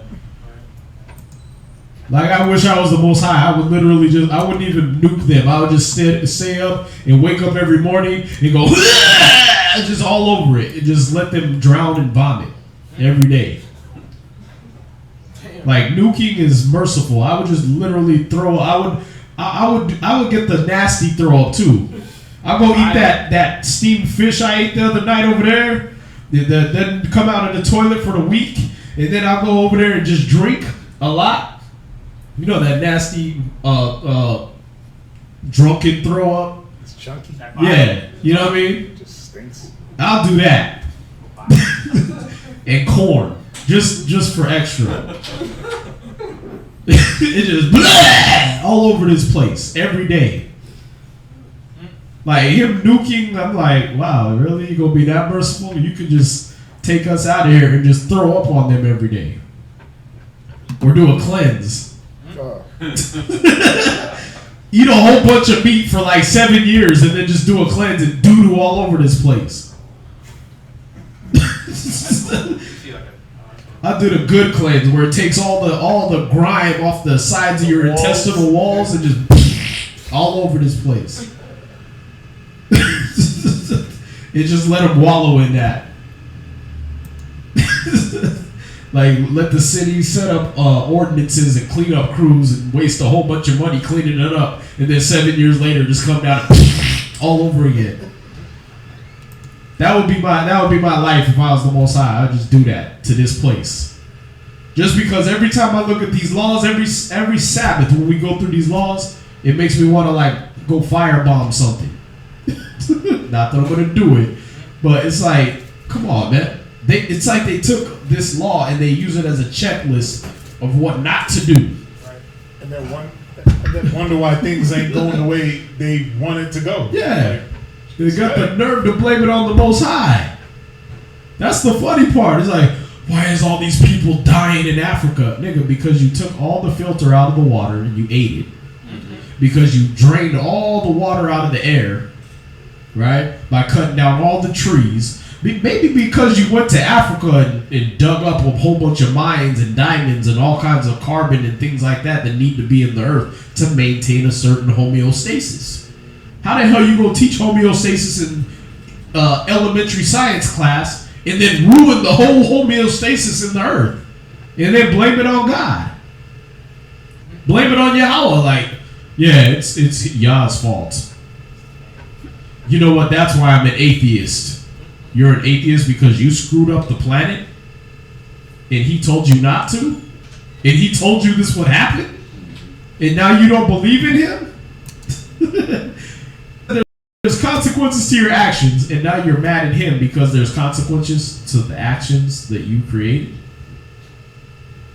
That's like I'm gonna get mad at my mom for telling me not to stick my fingers in a light socket because I stuck my finger in a light socket and blew my head off.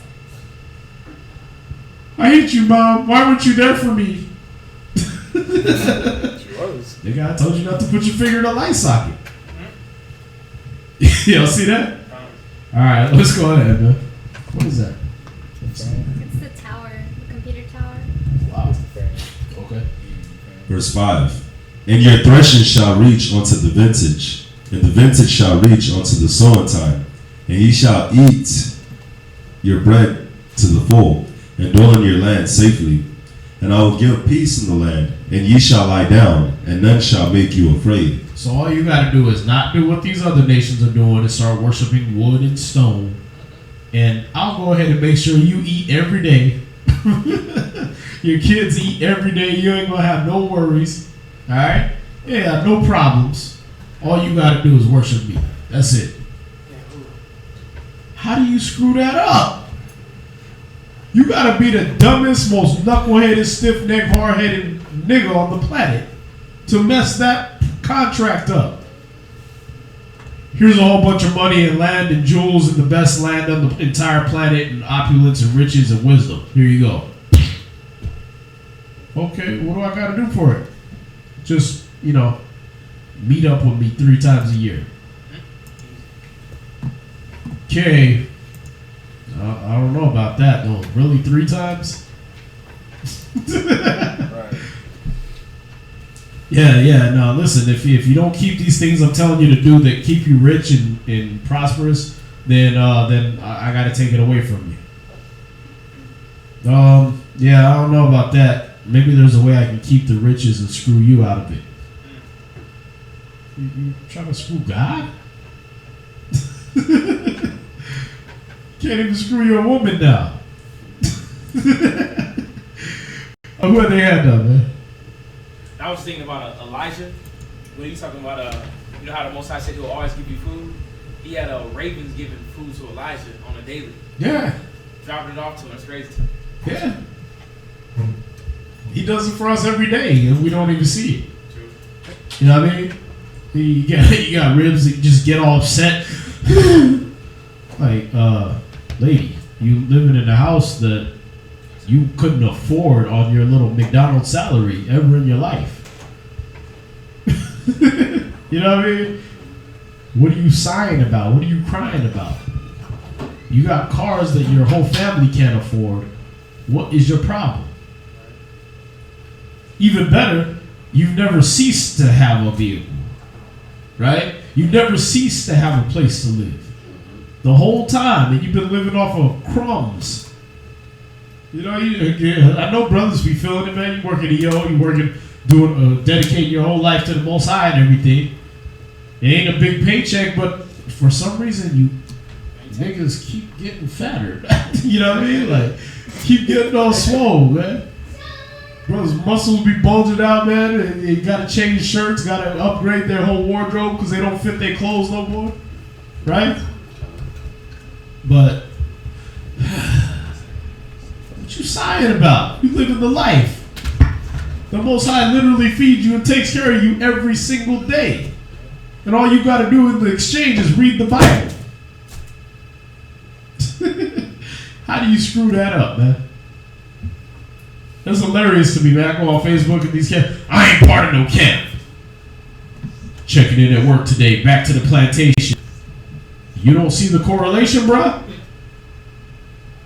You ain't in a camp being accountable to the Most High and His servants, and you're working at Walmart for $9 an hour, and your rent costs more than your check. but you living the life, right? I don't need no camp. Get the hell out of here, man. Y'all see that? That's why Most High said, he said, you sold yourself for naught. You sold yourself for nothing, man. Go ahead, where you at? Verse 6, second precept. And I will rid evil beasts out of the land, neither shall the sword go through your land. And ye shall chase your enemies, and they shall fall before you by the sword. You know what? I'll rid evil beasts out of your land. I gotta take away all the mysticism. Did he send angels down and they were like, shoo, lion, shoo? Did he do that? Did he plant angels all around the camp and they had to sit there with a sword and the lion seen the angel like, oh, I gotta go? Nah, man. He was unified. You understand? You had a whole camp set up with smoke burning and animals being slaughtered and everything like that. Them lions ain't gonna come near you. Oh, these niggas just kill lambs all day. They some beasts, man. I know. Right? Did those niggas just carry all that big giant gold statue and everything? Are they eating and living for 600 years? I'm not going over there. It said in one of these books, man, extra biblical books, that the man Judah, he grabbed a boar and he tossed it all the way into another country. Oh, yeah. You think a lion gonna come mess with a nigga that well fed? You see Debo on the block, you like, ugh. You know what I mean? Tuck your chain in. All right. Right? Hide your bike. Yeah, imagine a cat that could throw a boar into another country. Like I could just grab a boar right now and just chuck it into Mexico. Ain't no lion coming against you. Y'all see that? You did it yourself by obeying the laws and eating right and doing the things and keeping the land right. We were in a land where, remember, he was bringing us to the promised land. Canaan. All we had to do was keep Canaan the way it was with bushels of grapes that two men had to carry. We would have been eating that like that. So we would have became the giants of the land. You understand? We would have been eating food that sustained giants. That would have made us giant. Again. We gotta understand these things, man. But what did we do? We sold out. Oh, we want to be like the other nations. You mean the ones that are booty busters and sucking off dogs and stuff? That's what you want to be like? Yeah, I want to know about that life. Okay. Y'all see that? Like all the people, I want to be an African. Oh, I'm African American. Make sure you stress the African part. You mean the mud hut, cow blood drinking, blowing in the cow's vagina African? Which African are you? No, the Sodomites. Right. He'll be the one that has to be sodomized to prove his manhood. That don't prove your manhood. That's a little backwards, don't you think? You see this stuff? We sold out for this. We sold out everything for this. We sold out paradise for this. But these are the things, is the curses, the blessings. The Most High didn't have to personally come down and interact. Surely the Most High will do nothing. These were consequences of either righteous actions or wicked actions. If you just use common sense, you'd be like, yeah, that makes sense, right? Like I said, if I use the light socket thing, hey, you stick your finger in the light socket, you're probably gonna blow your toes out. That's common sense, right? It's common how? Because we've heard and seen people do that and fry themselves retarded, right?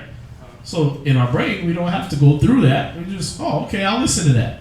Well, the Most High already seen ahead of time. Okay, don't do these things. Why? Because if you do, it'll kill you. In the long run, you'll be screwed. I don't believe you. You mean you don't believe me to open up the Red Sea? Or you don't believe me that destroyed all your enemies for you? Rained down fire and 10 plagues on the Egyptians? Brought you into freedom? You don't believe me? What reason do we have not to trust the Most High no more? How did he become untrustworthy to us? What was that, sis? So the part where it talks about, and I will rid evil beasts, out of the land. Is that the beast? Is that what you're speaking of as the actual animals, or Both. or people? Beastly people too. Oh, okay, and then where it says the sword, and neither shall sword go through their land, that means no nations would come through trying to start war. Yeah, we were at peace. Remember Deuteronomy 32:8. The Most High separated the nations. He divided the nations, and he set the bounds of the people according to the number of the children of Israel. We had boundaries. They didn't cross them. Just like when we tried to leave, when we were coming through the wilderness, and we were trying to go through the land of Moab, and they were like, nope, you can't come through here. And we tried to go through the land of Edom, and they were like, nope, you can't come through here. Fine. We had to honor that, right? They had boundaries. Understand? When he set us up in Israel, when we finally got into the promised land, we had boundaries. The other nations didn't cross those boundaries. Why? Because this is the people that opened up the Red Sea. Remember, the other nations had stopped believing in the Most High. They thought it was us. Oh, I ain't messing with them niggas. Them niggas parted the whole sea. I heard Moses just grab the stick, smack the water real hard, and the water turned into dry land. I ain't messing with that. That nigga was 80 years old. I ain't messing with the young men. You see that? I ain't messing with their men of war. Hell nah. See, that fear went before us. The dread of us went before us to all the nations. Just like now, right? That fear and that dread is still in them. So they got that meme, right? How a 15-year-old kid looks to a cop, a 50-year-old black kid looks to a cop, and they show the Incredible Hulk. Yeah, we look like that to the nations. They were just, oh, these niggas, oh, whoa. They mighty. But that was because of what the Most High did for us. You understand? Yeah. How did we lose that? We left off the Most High. Started resting in the law. Now niggas get out the car. I don't gotta roll my window down. Okay. You ain't even gonna hide behind the Most High a little bit? I did it. When I got out, I was like, look, Jesus Christ watching everything y'all doing. They all tightened up. Like, ooh, this ain't gonna work for Jesus? I ain't touching that. That's all I had to say. I didn't have to quote no laws and statutes. You understand? I didn't have to quote no penal codes and all that. Hey, look, Jesus Christ watching everything you doing. Oh, don't shoot him. Jesus watching. We know him. What's that? And even if you don't speak, just the humility, the Most High is covering you. Yeah. Because that's what I do. Just that humility. When you get pulled over, they're like, oh, okay, just be careful. I was wondering, why you're going over the speed limit. Okay, we'll get to your destination safely. Yeah, I'm trying to get to Bible school, man. That humility, the Most High has got you. Yeah. Sure, I remember getting pulled over with a brother that was a damn felon, right? And he was like, yeah, we're going to Bible school. Yeah, well, let me see the trunk. Pop the trunk. Okay, pop the trunk. 2 bags full of Bibles in there. Okay, y'all go ahead about your business. Thanks. But, yeah, listen, I have my firearm right here. Shoot him! Like, what the hell? Why didn't that work? Why did my concealed carry permit work? Because you a nigga, and you said you had a gun. You see that? That's retarded. You're in the land of your enemies, you gonna try to hold a weapon? You get real, man. We gotta get back under these laws. Get back under the Most High's protection. That's the only thing that got us. Let's get it. Verse 8. Leviticus chapter 26, verse 8. And 5 of you shall chase 100, and 100 of you shall put 10,000 to flight. And your enemies shall fall before you by the sword. For I will have respect unto you, and make you fruitful, and multiply you, and establish my covenant with you. And ye shall eat old store, and bring forth the old because of the new. And I will set my tabernacle among you, and my soul shall not abhor you. And I will walk with you, and I will walk among you, and will be your power, and ye shall be my people. I am the Lord your power, which brought you forth out of the land of Egypt, that ye should not be their bondmen. And I have broken the bands of your yoke, and made you go upright. But if ye will not hearken unto me, and will not do all these commandments, and if ye shall not despise my statutes, and if your soul abhor my judgments, so that ye will not do all my commandments, but that ye break my covenant, I also will do this unto you. I will even appoint over you terror, consumption, and the burning ague, that shall consume the eyes, and cause sorrow of heart. And ye shall sow your seed in vain, but your enemy shall eat it.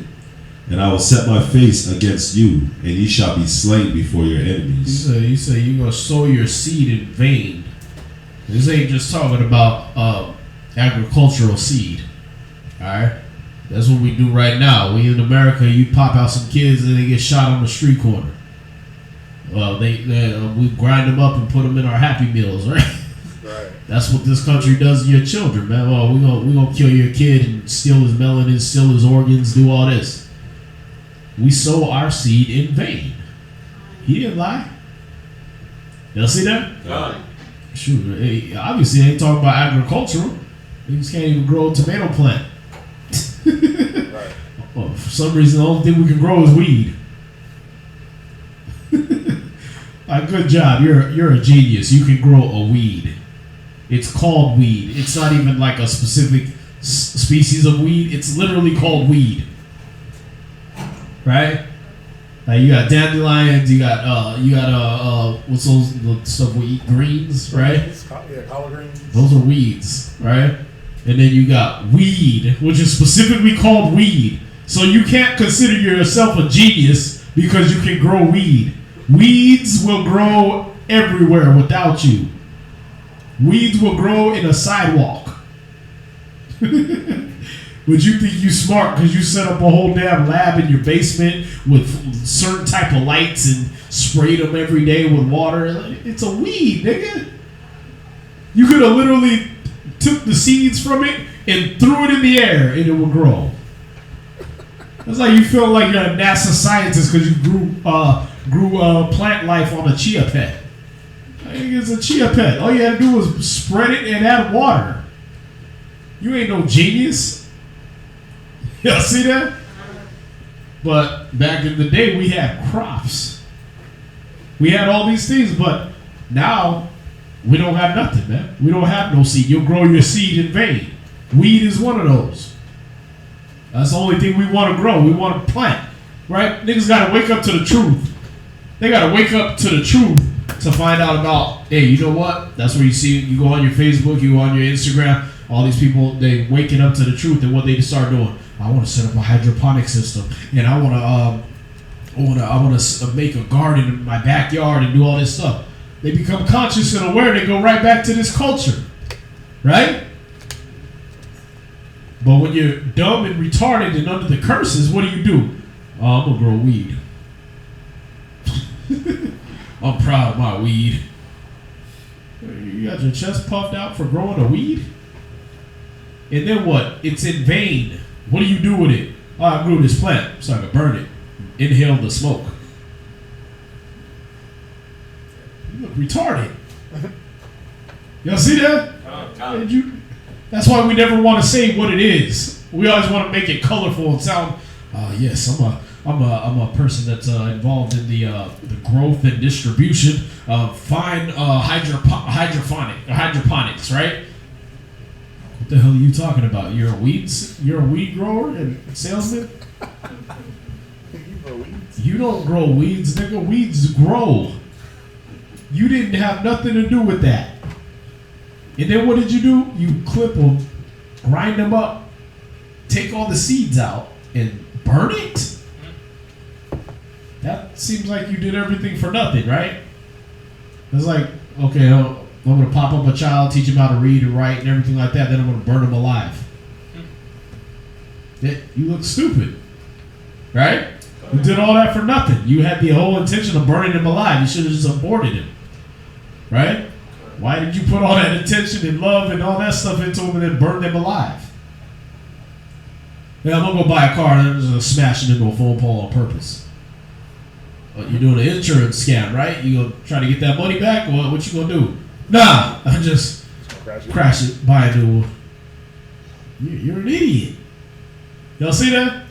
So when he says you grow your seed, you plant your seed in vain, this is what he's talking about, man. Everything you do, everything that you want to produce something is gonna be for nothing. What's that? Just going back to verse 9, where it says that he will have respect unto you and make you fruitful and multiply you and establish my covenant with you. Right. So this is the Most High saying that he'll have respect for us, right? Yeah. So when we don't listen, then he takes all of that away and makes us idiots. Right.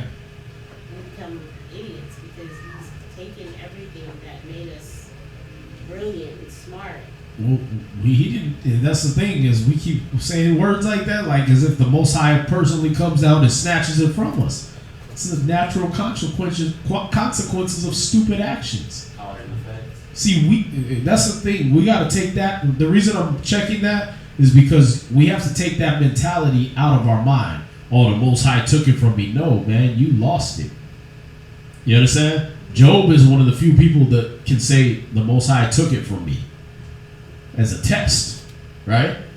No, but when we left off the law, statutes, and commandments, he didn't take the wisdom from us. The law was the wisdom. You understand? Right. The laws of, what is it? Proverbs? I just lost my notebook again.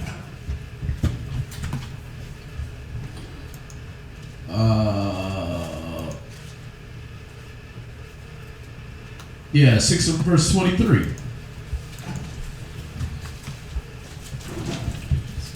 Proverbs chapter 6, verse 23. For the commandment is a lamp. The commandment is what? Is a lamp. Go ahead. And the law is light. Right. And reproof of instruction are the way of life. See that?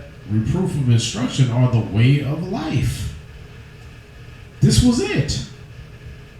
Y'all see that? This was the wisdom. This was how we were going to guide ourselves. So if you stop doing these things, what naturally is going to happen? You're going to be stupid. You're going to be counted as stupid. If you decide, oh, you know what? I'm going to make a 50-foot statue of a bull and burn my children alive to it. You don't seem too smart, bro. I don't think I'm going to use you to make command decisions in business and finance. Right? I'm not going to you for how to raise my kids. You're not a good babysitter. You burn your children alive. Y'all see that? And we got into that, we was going to look stupid anyway. So he didn't have to come and snatch the wisdom from us. This is the wisdom. He ain't nowhere in here saying, hey, listen, I'm just going to take my laws away from you. See that? No, he left the law here, right here in our faces. We reject it. Hosea 4:6, right? Because you have rejected knowledge, I also have rejected you. See that? Why? Because I'm in the knowledge you threw away. See that? So this is what we got to understand. We got to watch that phrase that, oh, the Most High is going to take this from us. No, we lose it. That's how it's taken from us, if you will. So the Spirit is in us through the laws. And then the wisdom, of course, is the application of there you go. The knowledge. So when we go away from that, then, so that's why I said he takes that away from us, because then that Spirit is not in us anymore, or the Spirit is still in us. We just refuse to listen to the Spirit. No, Wisdom of Solomon 1:4.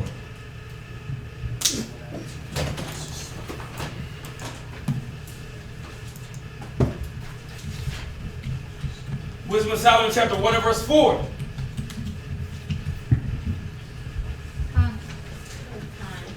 For into a malicious soul, wisdom shall not enter. See? If you malicious, if you like, I don't want to do that, well, how can the wisdom enter you? It's not osmosis, you got to read it. You see that? Okay, go ahead. Nor dwell in the body that is subject unto sin. See that? Well, what are you doing when you sin? You're breaking the law.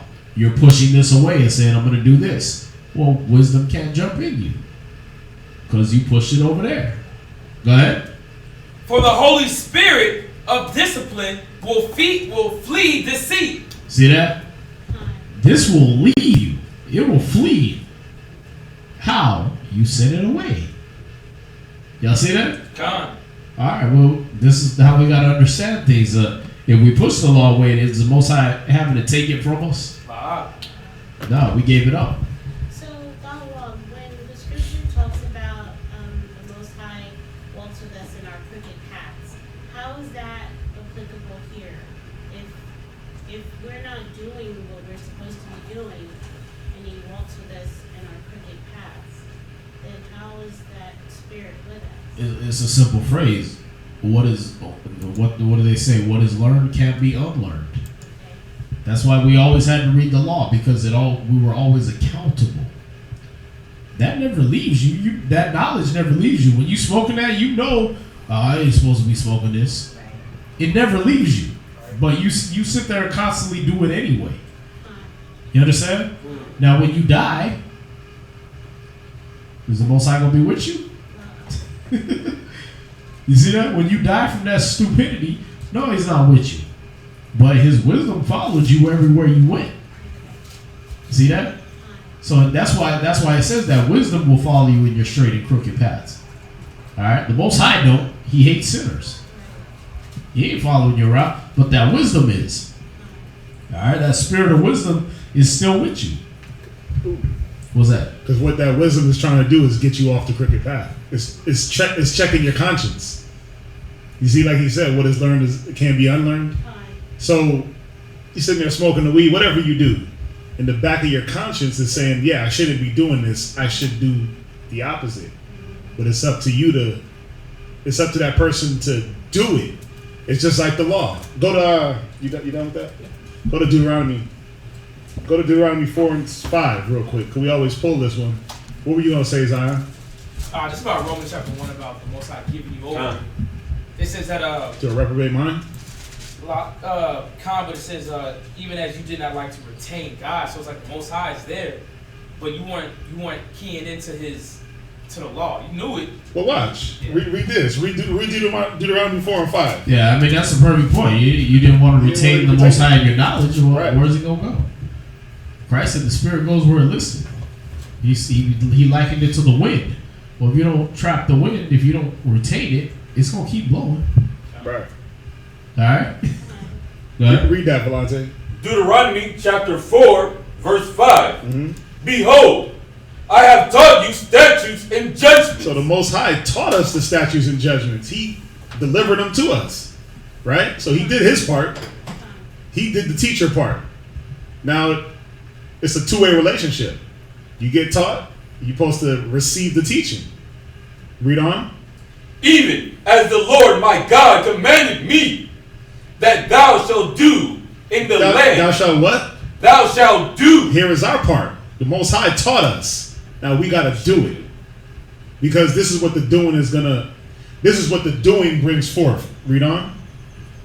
So in the land whither ye go to possess it. Read verse 6. Verse 6. Keep therefore and do them. Read it again. Keep therefore and do them. We have to keep them and then do them. The Most High did His part. There you go. We got to keep and do them. Why? Go ahead. For this is the wisdom. This is the what? The wisdom. This is the wisdom. This is the wisdom. This is how you keep wisdom on your side. But not, oh, let me not do it and wisdom is with me, just checking my conscience. You see that? Because that's the difference, is the wisdom is always with you when you learn. But wisdom is checking your conscience if you're on the wrong side of the wisdom. It's always just checking you. But if you're not doing, then you're in the wrong. You're not doing the wise thing. You see that? Go ahead. And your understanding. Read. In the sight of the nations, which shall hear all these statutes, and say, surely this great nation is a wise and understanding people. Yeah, so it's a two-way thing. The wisdom is always there, no matter what. The wisdom is always around. It says wisdom is in everything, but it's up to you to keep and do what surrounds you in the wisdom and keeps you pure.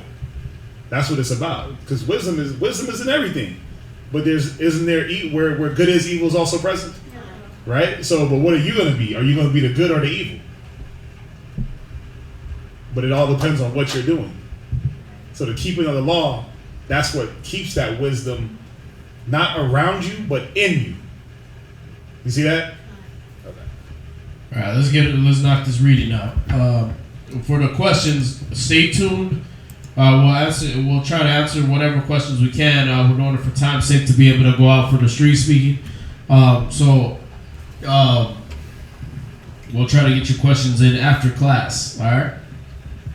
All right, that's for them online too. But go ahead. Leviticus chapter 26, verse 17. And I will set my face against you, and ye shall be slain before your enemies. They that hate you shall reign over you, and ye shall flee when none pursueth you. All right. So let's get the next reader up.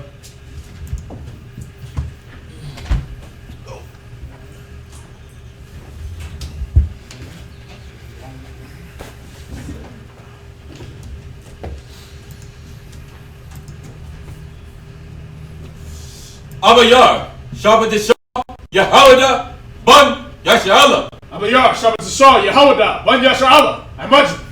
Right? Yehovah Shem Yahushai Brakatham. Yehovah Shem Yahushai Brakatham.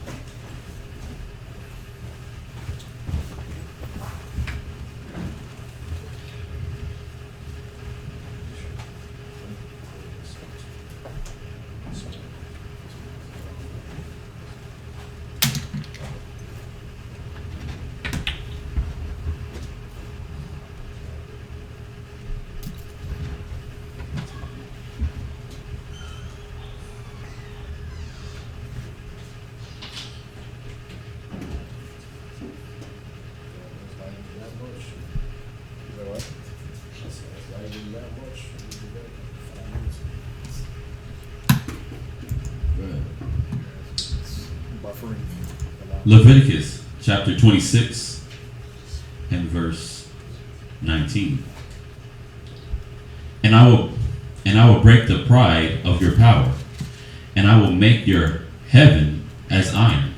18. Verse 18. And if ye will not, and if ye will not yet for all this hearken unto me, then will I punish you 7 times more for your sins. 19. I will break the pride of your power, and I will make your heaven as iron, and your earth as brass. How will he do that? He'll do it with these wicked nations. You understand? Just like we did to them, right? If they came against us and we destroyed them, we put them in slavery, right? Well, if they came against us and they won, guess what? We go with slavery. See? So it's natural consequence. If you leave off of this, you're going to break your unity. You're going to break the power. You're going to do this. You see that? He said, I will do these things, but how will he do it? By his Holy Spirit fleeing that deceit. You said Khan, you said Aman. Okay, then you didn't hold up your part of the bargain. I'm leaving. Let you fend for yourself in whatever wisdom you think you got. See that? And your wisdom, since you're not dealing in the wisdom, your enemies are going to say, oh, these things are stupid as hell. Let's go rob them. Let's go take everything they have. And if there's anybody remaining, let's put them in slavery. Did that happen? Right. So we did this to ourselves, man. See that? All right, go ahead. Verse 20.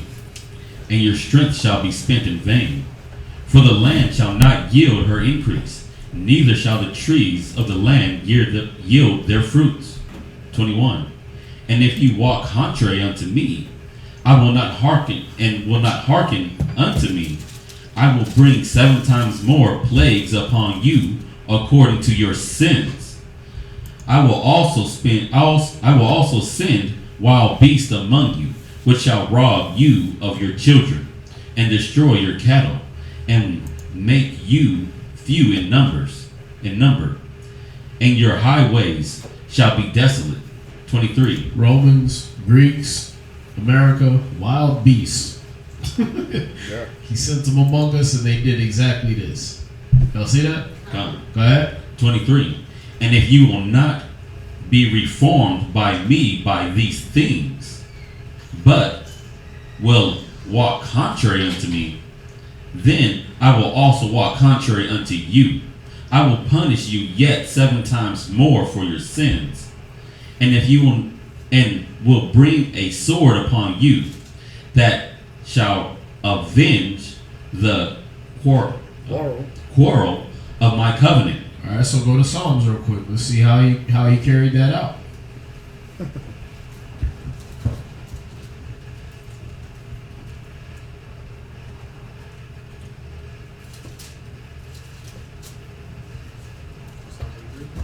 Huh? Psalm 83. Psalm 17, verse 13.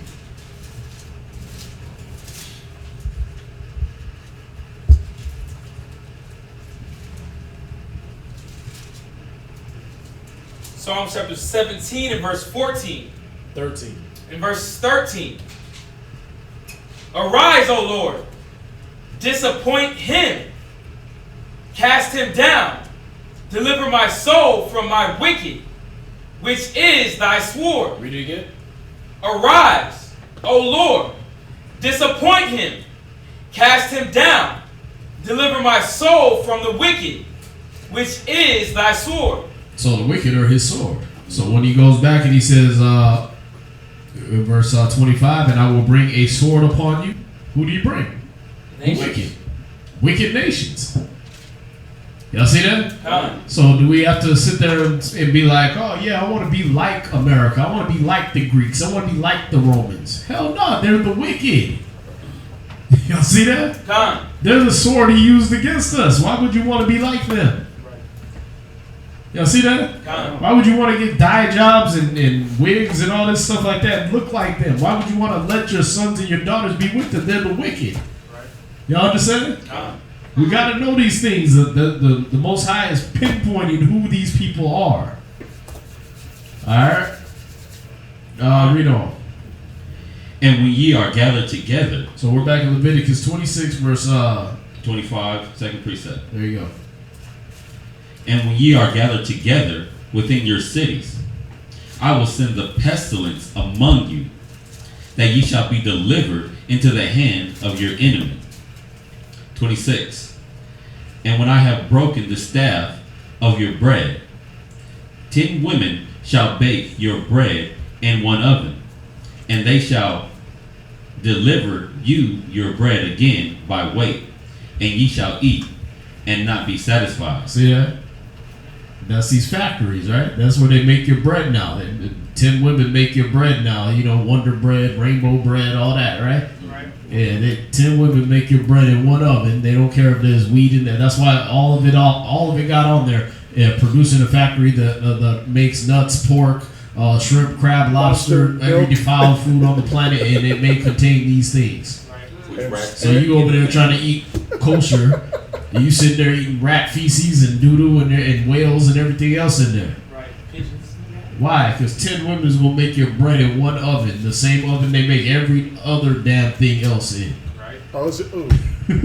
Right?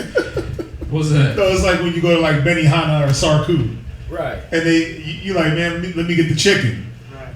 But on the same stove, they frying up the pork, the shrimp, the crab on the same stove. They don't even spatula. Yeah, same spatula. They don't even sanitize. That's why I don't eat the meat over there. They don't sanitize anything. They just scrape it and just plaque on the chicken. Yeah, I mean, but that scripture right there is perfect for that. But you're lawful. Right. Right. But you keep the law, but you be a Sarku. Come on, man. We gotta stop. And you know, not saying we know the condition that we put ourselves in. Right. These are the curses. These are the same as what you read in Deuteronomy 28. So we put ourselves in this condition. So he understands now. So you know, not to have people being like, oh, I can't eat here because they cooked this on the same. This is the condition we're in. The whole earth is defiled now. It's too late now. It's too late to be like, I'm not gonna eat here because they cooking this on this. Nah, this is the curse you brought on yourself. Yeah. All right. That 10 women is gonna bake all your food and bake your bread in one oven. Read it again. Verse 26. And when I have broken the staff of your bread, 10 women shall bake your bread in one oven. And they shall deliver you your bread again by weight. See that? Now what do you do? Oh, I gotta buy it by the pound. I gotta buy it by the loaf, right? So we used to just whip that up, man. You'd be able to just make enough for the whole household, the whole village if you wanted to, right? Every time it said we prepared a feast, it was like go out and invite people to the feast, right? Because we had too much. Now, here you go. Here's a loaf of bread. How much is that? Oh, well, if you want the white bread, it's 59 cents. But if you want the whole wheat 8 grain bread that is good for you, that'll be $5. What's that? Okay, I'll take the 89-cent one because I'm broke. Right? I'll take that one. And then what'll happen? Read. And ye shall eat and not be satisfied. You gonna eat that GMO, denutritionized bread, right? And you'll not be satisfied. That's why you eat that white bread. What is it? Bleach flour, enriched bleach white flour, right? And all you did was eat paste. Paste and sugar. And then the sugar makes you addicted to what? Bread. Right? So all you want to do is keep eating bread and keep eating sandwiches and keep eating all this. And now what? You mix paste with meat and it's sitting all in your bowels and everything like that. And you can't figure out why you're living under the curses of Deuteronomy 28 where he said he's going to curse you with madness and blindness and astonishment of heart and all these different things. Well, because you're eating crap. You're eating paste with meat in it. And cheese. Dry paste. Right. And all it's doing in your system is just rotting in your body. And that cheese, it just churns For in there. years. Yeah. It just sits there and churns. With yeast, right? With the yeast from the cheese and all that. If it's even cheese. Like they done taken those Velveeta slices, they don't even melt. They put fire right to them. They don't even burn, nothing like that. Like that ain't cheese. It doesn't melt. Yeah. But they're delivering your meat, your bread by measure. And you eat and you don't get satisfied. You sit there and eat a whole Chinese food meal, right? Be sitting there stuffed, got open buttons and everything like that. An hour later, like, is there any more of that? I'm starving. That's so real. Yeah. You go to one restaurant, by the time you get home, be like, what we got to eat? Right. Like, damn, nigga, you just came from the restaurant. You said you was stuffed. I got the itis. I got to go to bed. Time you get home, you look in the cupboards again. What we got to eat, man? Why? Because they put monosodium glutamate in your food, the MSG. It was all GMO, so it didn't fill you up, didn't give you no nutrients. Your body's starving to death. You said your brain is thinking, damn, we need more food. There's no nutrients. So what do? You go eat and eat again until you're stuffed, and then your brain says, okay, we can't put anything any more in there, but we ain't getting no nutrients. We're not growing. We're not living. Y'all see that? And you can't figure out, oh, why am I dying? Why is this happening? Why do I got heart problems? Why do I got this? Why do I got liver failure, kidney failure? Why am I having these problems? Well, you're cursed. You see that? You're not growing your own bread no more. You're not making your own spelt flour Ezekiel 4:3 bread no more. Now you're buying it from the store. Ezekiel bread? In the frozen department. In the freezer department. Yeah. And that's real. When you go to the scripture, it shows you how we made our bread. Mm-hmm. That's all they do. They took it from the scriptures, they put it out there, and they say it's $10 a loaf. You can eat your bread by measure. Y'all see that? By weight. Read on. Verse 27. And if ye will not for all this hearken unto me, but walk contrary unto me, 28, then I will walk contrary unto you also in fury. See that? I'm gonna be pissed at you because you stupid.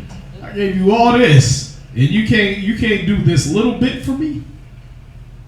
Y'all see that? God. Yeah, he's gonna walk contrary to us in fury. You know, look at y'all wicked nations. Come on in, man. Come in and devour. Right, like you said in Jeremiah, arise, all you birds of the field, come in and devour.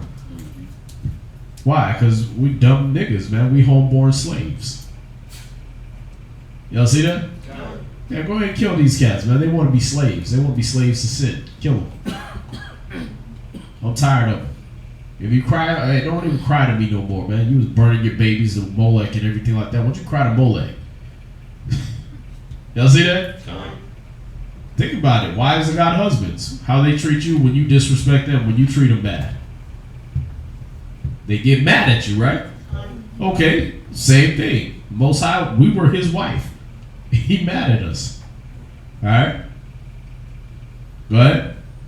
And I, even I, will chastise you 7 times for your sins.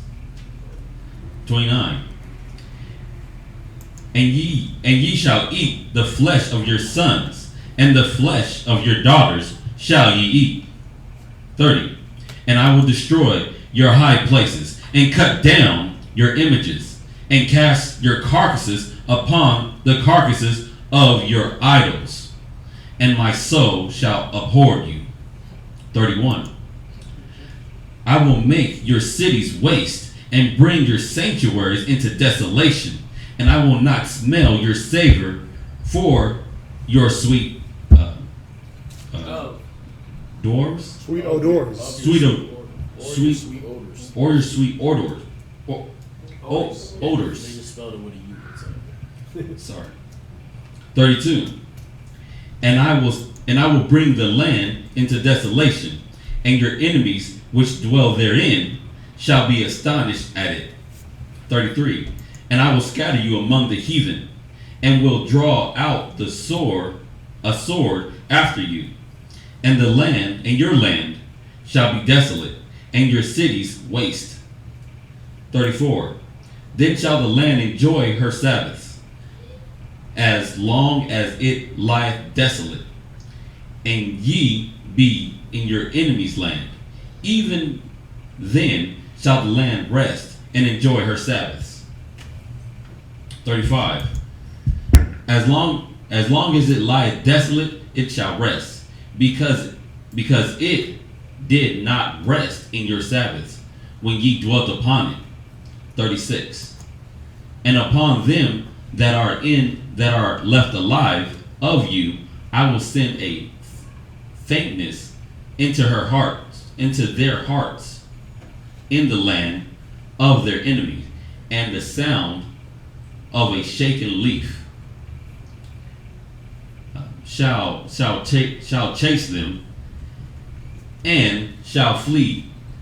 And So flee. you what was that? And run off just off of that. Scary niggas, man. What's in the bushes? How? Oh yeah, listen, I'm gonna go ahead and let you smoke all that weed you wanted to. Then you're gonna turn into a paranoid psychotic, right? And every time you hear, if you hear a leaf fall off a tree, you're gonna be like, cops! Oh, gotta go. Y'all see that? What was that? You know what I mean? You're gonna be doing all that off of what? Shaking leaf. Yeah, these curses are real, man. Our people are stupid as hell to leave this law. Read on. And they shall flee as fleeing from a sword, and they shall fall when none pursueth. 30 Leviticus chapter 27 and verse 37. 26. I just finished 26. Oh, you finished verse 36? Yeah, I just finished verse 36. I'm on 37. Chapter 26. Oh, chapter 26. Oh, it's a lot. Chapter 26, verse 37. And they shall flee and they shall fall one upon another, as if it were a sword, when none pursueth. And ye shall have no power to stand before your enemies. 38. And ye shall perish among the heathen, and the land of your enemies shall eat you up. 39.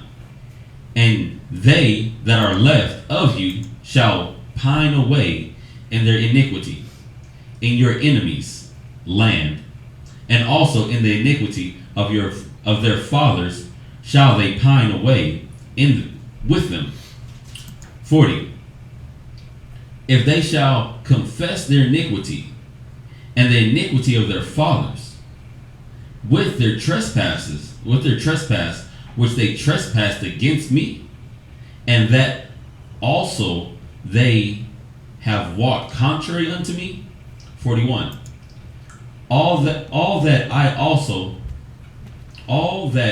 also have walked contrary unto them, and have brought them into the land of their enemy. If then their uncircumcised hearts be humbled, and they then accept of the punishment of their iniquity. Man, I can't even excuse Israel no more, man. You know what I mean? We be talking about classes how the righteousness of the law, the spirit of the law wasn't in there. It was right there, man. All these things we say as we read the law. Your uncircumcised what? Heart. Penises? Mind. Hearts. Mind. See? Mind. Your mind was, the whole point of the law was to circumcise your mind. It was right there in the law. Y'all see that? It was to train and cut back all the filth of your mind. And we still, nah. I'm just going to live according to the letter, but not that letter. Nah, niggas just going to be niggas, man. That's all it is. It ain't even, you can't even excuse it. Oh, it wasn't there, and Christ had to come and give us the understanding. The understanding was right there, man. We just ignored it. What's that? Because it says, and then they accept of the punishment of their iniquity, even in the stories of, we was reading Daniel's, how Shadrach and all them was when they was in the pit, they already accepted, listen, we done messed up in our earlier days, we're going to take this like men. Right. And Maccabees, the men, the brothers, they took their punishment like men. Right. Yeah. I mean, that's the only way we could do. When they was getting, we talking about when they was, them cats was getting, the 7 kids was getting chopped up and everything. Getting cooked alive. Yeah, they knew. They was like, yeah, this is because our forefathers committed iniquity. We committed iniquity and we done wickedly. Right? This is why this is happening. So I'm going to go out manfully. Y'all see that? I got to accept my punishment now. That's what it is. What it is. Y'all see that? That's why, you know, brothers and sisters, when y'all go through your trials and tribulations, stop acting like you don't deserve it. Just do this. Rewind through your life. As we read these laws, rewind through your life and say, yep, broke that one, broke that one, broke that one. Still breaking. Right. Did this yesterday, knowing what the law said, knowing not to do it and still did it. Right? Knowing Christ died to cover up the sin, I'm going to do it again. Wow. So don't act like you don't deserve your condition. You see that? And if you're not going to do nothing to change it, definitely don't sit there with your pity party on. You know? Like, you don't sit there like, I don't deserve this. Why is this happening to me? Because you ain't changing. Because you still back-talking your husband and treating him like crap. Because you're still being disrespectful and trying to lead brothers and not be a part of the camp and be a part of the righteousness and follow the laws. You're still disrespecting the Most High. And back talking your elders and acting like you smarter than them and doing these things. What do you think's gonna happen? You're doing it every day. Y'all see that? When you get your blessings, you gotta say, you know what? That's the grace of the Most High. I didn't deserve that. But what do people do? We get 2 nickels to rub together. Oh yeah, I did this and I did that. No, you didn't do nothing, man. You had grace. That one time, the Most High was like, you know what? I'm gonna ease up a little bit off. As soon as I do, up there they go again. Dishonoring the promise, all that. Oh, Yahweh, if you do this, I'll serve you forever. Get out of here, nigga. Take all that back. You see that? Can't let you have nothing. You gonna be like that till Christ come back. You see that? Brothers can't figure out why they can't excel, why they can't grow, why they can't move forward in life, why they only barely have bare minimum. Guess why? Because you're not even giving the Most High bare minimum. You're in debt. You ain't even trying to work that off.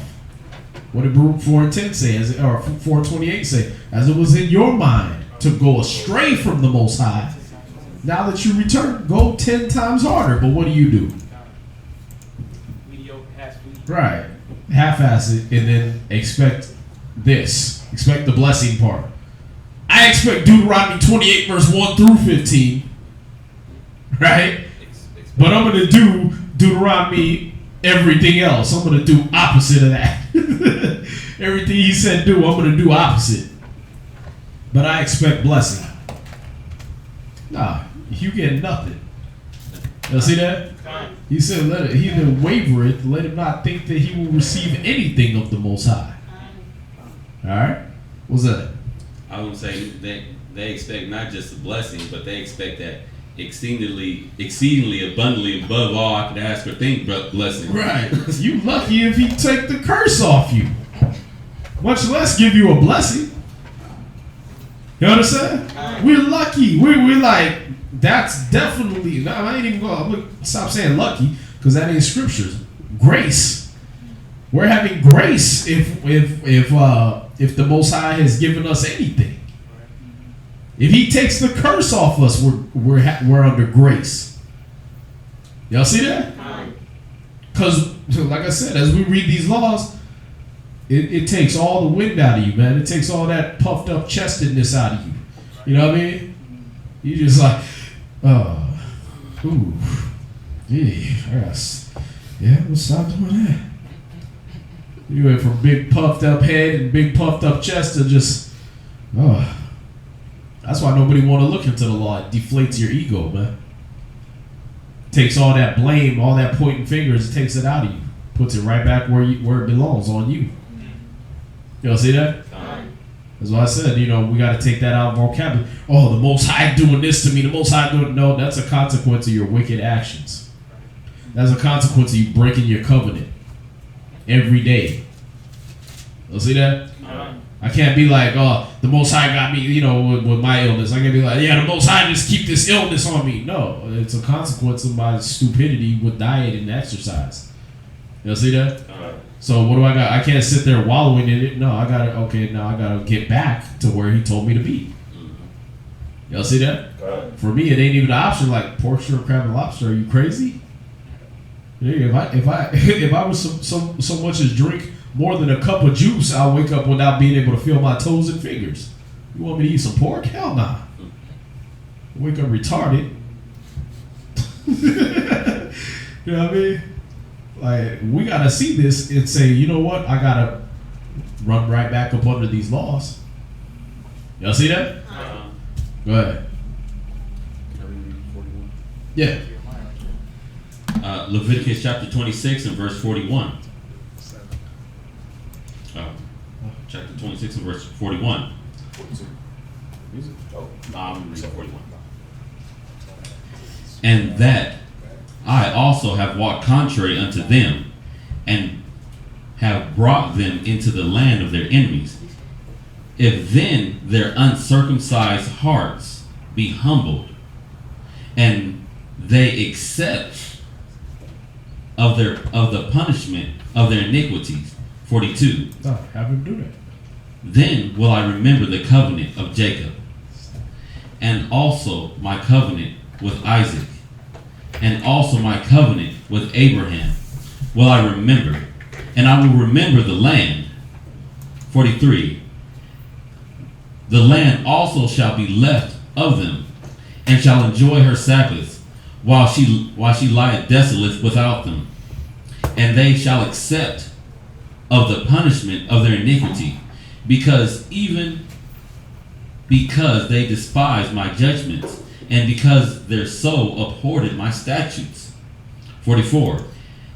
And yet, for all that when they be in the land of their enemies, I will not cast them away, neither will I abhor them, to destroy them utterly, and to break my covenant with them. For I am the Lord their God. 45.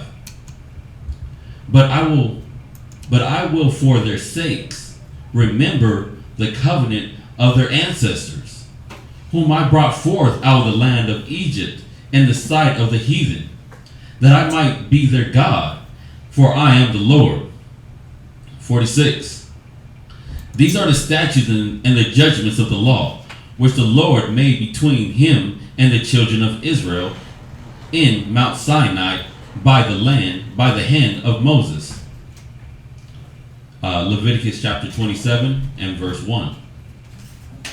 And the Lord spake unto Moses, saying, Speak unto the children of Israel, and say unto them, When a man shall make a singular vow, the person shall be for the Lord by thy estimation. 3. And thy estimation shall be of the male from 20 years old, even unto 60 years old. Even thou estimation shall be 50 shekels of silver, after the shekels of the sanctuary. 4. And if it be a female, then thy estimation shall be 30 shekels. 5. And if it be from 5 years old, even unto 20 years old, then thy estimation shall be of the male 20 shekels. So what he's showing you is how much people are worth to him, money-wise. That way there ain't no confusion. All right? If you vowed a vow, right? Say you vowed a certain amount of money, but you couldn't come up with it, right? For the priesthood. Okay, you gonna give over your son or your daughter. If you vowed, let's see, 20 years old, even up to 60 years old, it's gonna be 50 shekels of silver. So from 20 to 60, if you made a vow of so much money and you couldn't come through, okay, well, I'm gonna give myself over to the service of the priesthood then. You see that? To whatever the Levite priests want me to do, I'm gonna give myself over to that service. Y'all see that? All right, and then okay, well, if you owed 20 shekels, okay, then you can be from 5 years old to 20 years old. Between 5 and 20 years old, you was worth 20 shekels of silver. All right, because you weren't able to go to war and do all these things yet, like Samuel the priest, right? Samuel the priest, his mother took him and vowed him to the priesthood. All right. So she was able to do that. It counted as like an alms or a vow. A person, he put money value on people. All right. It ain't cheap. I mean, 50 shekels of silver, $13,000 to $17,000. I mean, we weren't cheap. All right. That's for a warrior type. It wasn't no $300 like when we got off the slave ship. Right? It wasn't no $150. You understand? No, our value was way more than they sold us for. Alright? 50 shekels of silver, 20 shekels of silver. What is it? If it was a female, 30 shekels, right? If it be from 5 years old, even up to 20 years old, even thy estimation shall be of the male 20 shekels. For the female, 10 shekels. Right? So he's showing, no, you're not equal. Sorry, men and women were not created equal even monetarily. The Most High said, no, this man's worth more than this woman. Alright? Where they get that from, though? Huh? Is that why they pay women less? Probably. And men? They take everything out of the scriptures anyway. They do. When they take your taxes, Joseph set that up in Egypt. Did y'all know that? Yeah, that 20% or that 20% they take out for taxes. He set that up in Egypt. That 1/5. He did that. They took all that from the Bible. They take their whole society from the Bible. They just do it wickedly. You understand? Well, actually, they probably do it more righteously than us. Because see, they do it. It seems wicked to us. Why? Because we're in their hands. Yeah, we're the ones getting dumped on with it. But that's the way we used to deal with the nations. Right? Okay, I conquered your nation. I take your women and your children into slavery. We did that. Why are we mad? See that? That's why I said where the Most High steps in and he's like, you piss me off, is because they transgressed. They went above and beyond. They went above, okay, you got them as servants, but I put laws on how you treat your servants. Alright? You don't cut their babies out and stomp on them. That's stupid. You don't set up Planned Parenthood and cut babies into pieces and then suck them out of their mother's womb. That's disgusting. You see that? He set up laws and they transgressed it beyond. See that? So we gotta understand that these things that were set up by the Most High, they do it to an extent and then they transgress. They go past it. But that's the foundation of their country. Alright?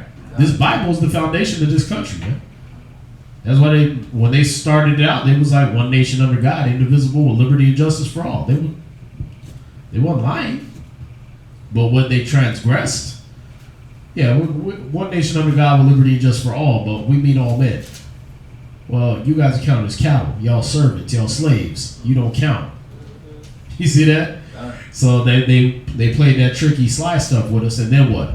Oh, you know what? We're going to transgress even more. We're going to kill your kids. We're going to sacrifice those to our gods. We're going to do these things. That's wickedness. You see that?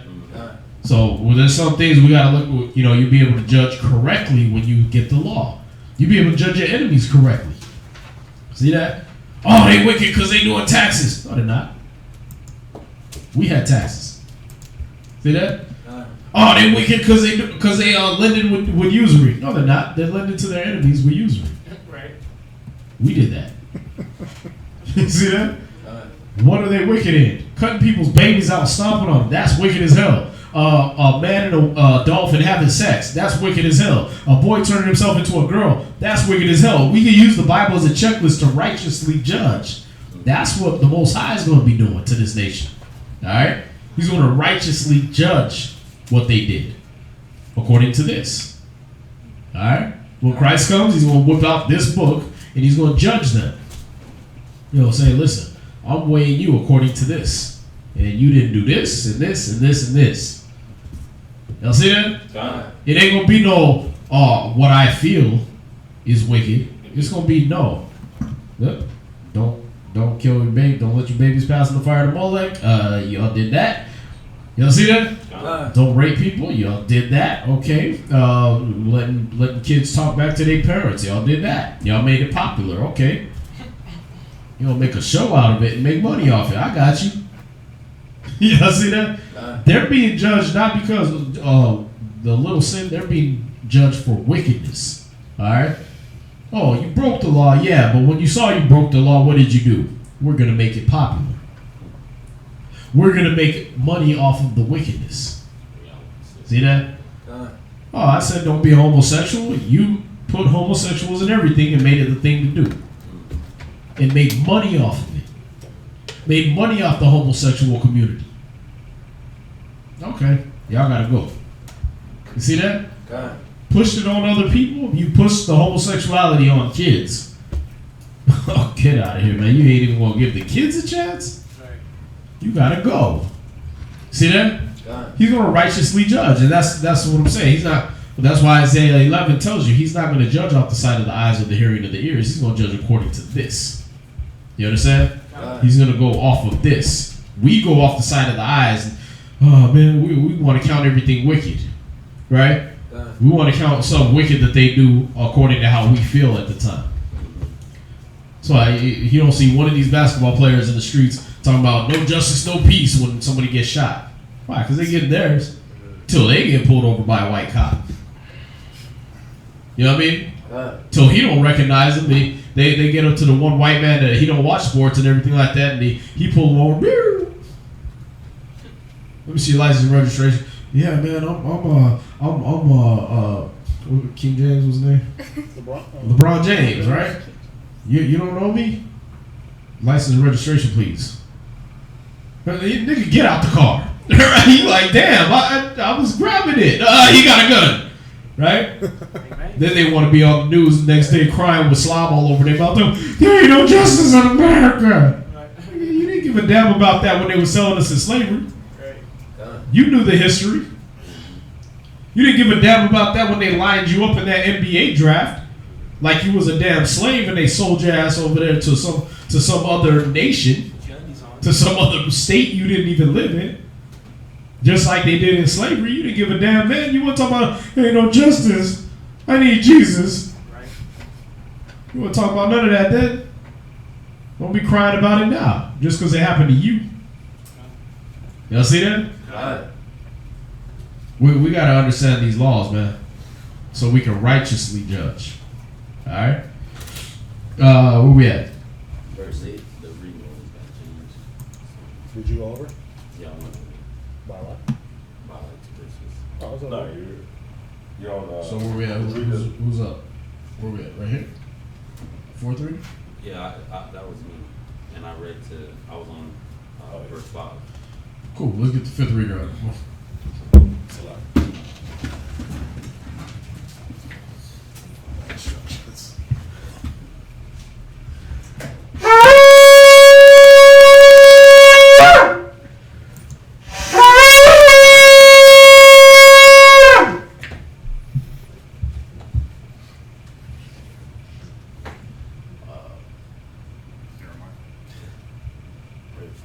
Jeremiah, what tribe are you?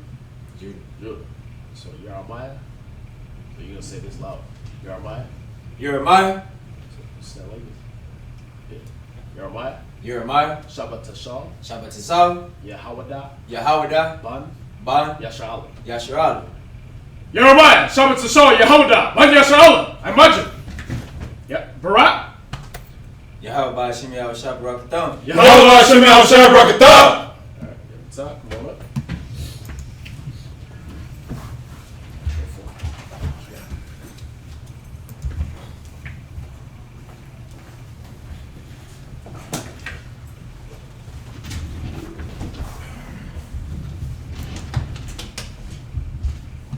All right, so we're on the fifth reading, right? You're going to read Leviticus 27, verse 4 through 30.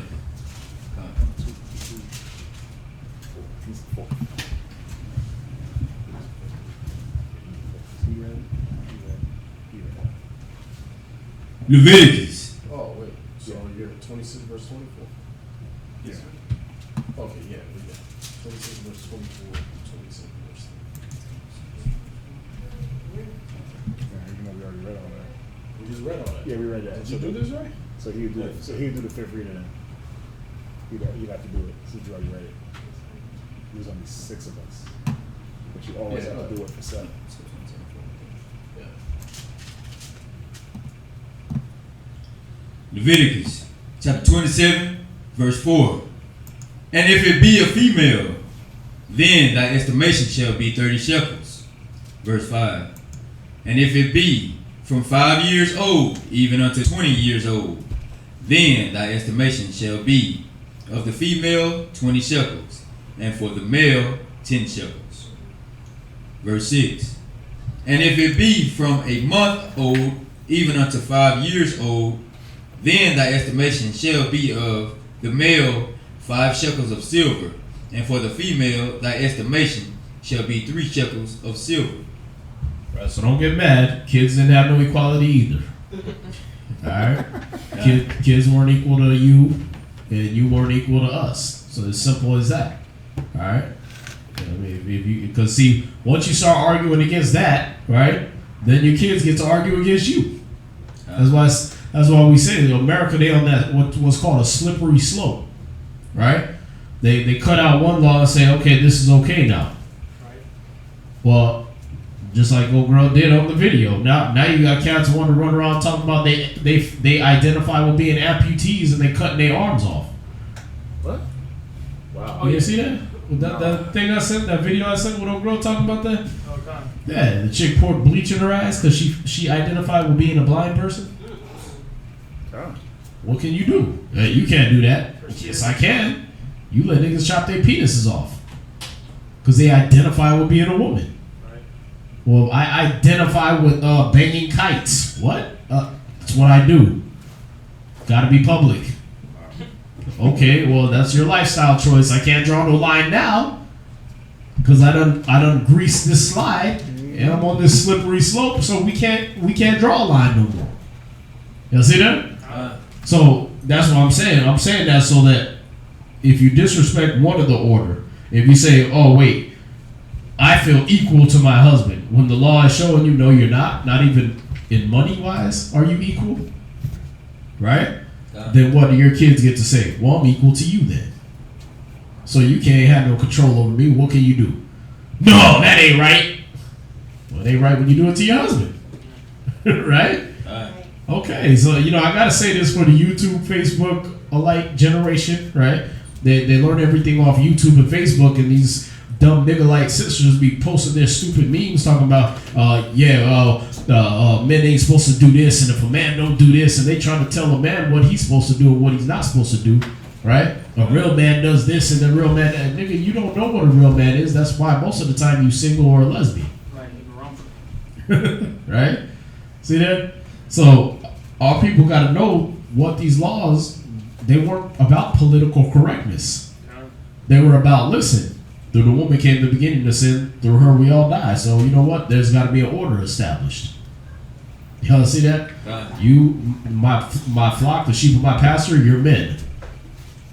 The women got to fall in line to you, and her kids got to fall in line to us, or fall in line to her. And if she get out of line because she don't like the way I set the order down, well then I'm gonna let her kids get out of line, and they ain't gonna like the order that was set down. Y'all see that?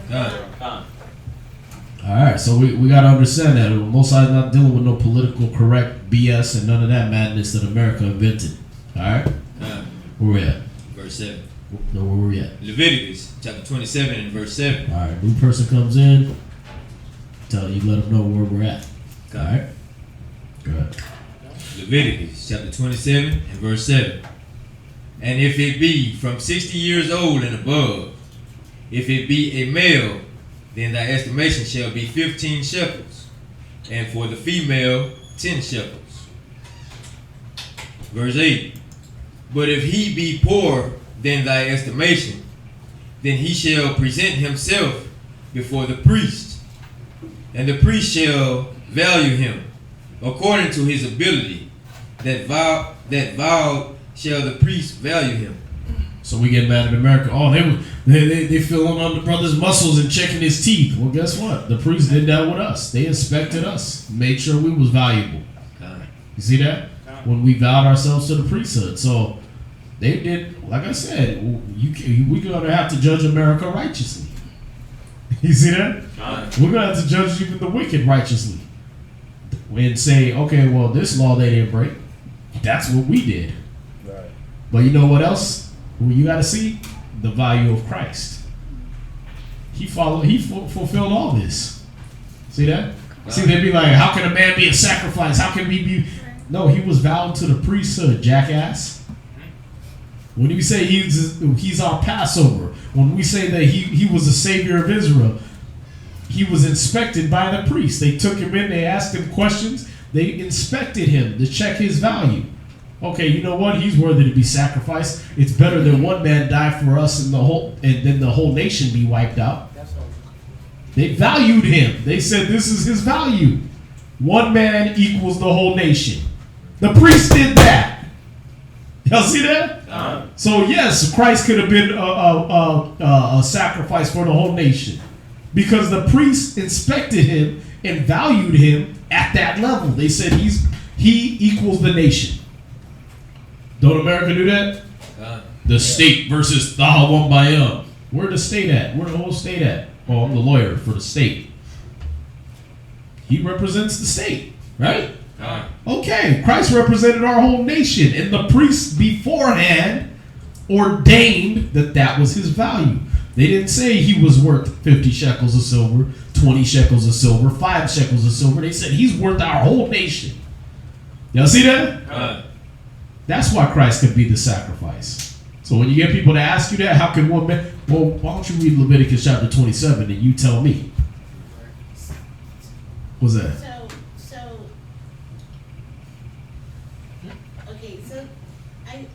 The Most High Yeah. So you're just saying that the priest did that just for man's viewing or understanding, right? So that the law could be fulfilled. Okay. So everything about the law, Christ fulfilled it. Okay. When it says Matthew 5 verse 17 through 19, no, not one jot or one tittle shall in any wise pass from the law till all be fulfilled. That's one way he helped fulfill the law. He did everything about the law. Even in his death, he did it according to law. Listen, I'm going to be the priest for Israel forever. Well, how's that? Well, man is going to declare me the priest, the representative of Israel. You see that? The heads, the high priests are going to declare me. That's why it says that he was in the spirit when he said that. And being high priest that year. You see that? He said that it's better that one man die and not the whole nation be not destroyed. You see that?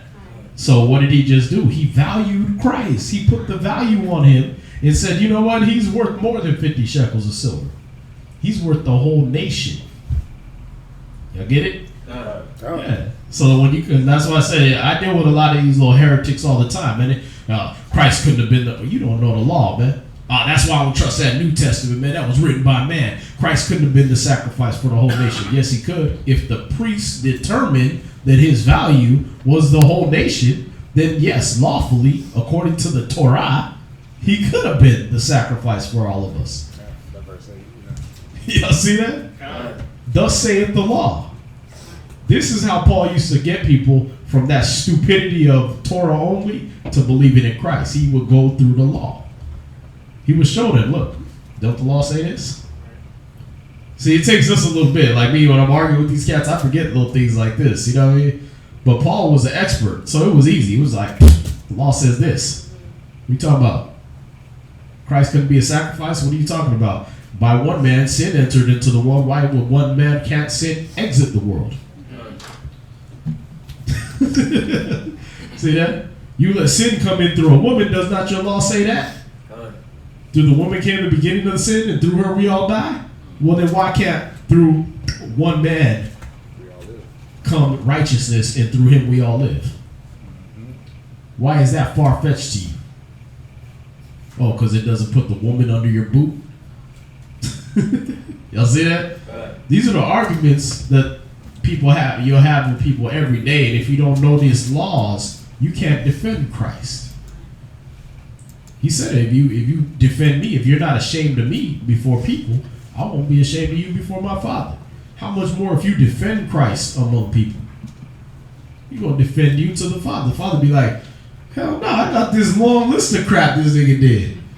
We've been recording him his whole life. This dude was over there smoking weed, gangbanging, shooting people, all that. Yeah, but look what he did right here. He defended me in the earth. Y'all see that? Look what she did right here. She lived a righteous life and defended my name in the earth. Spread my truth in this earth.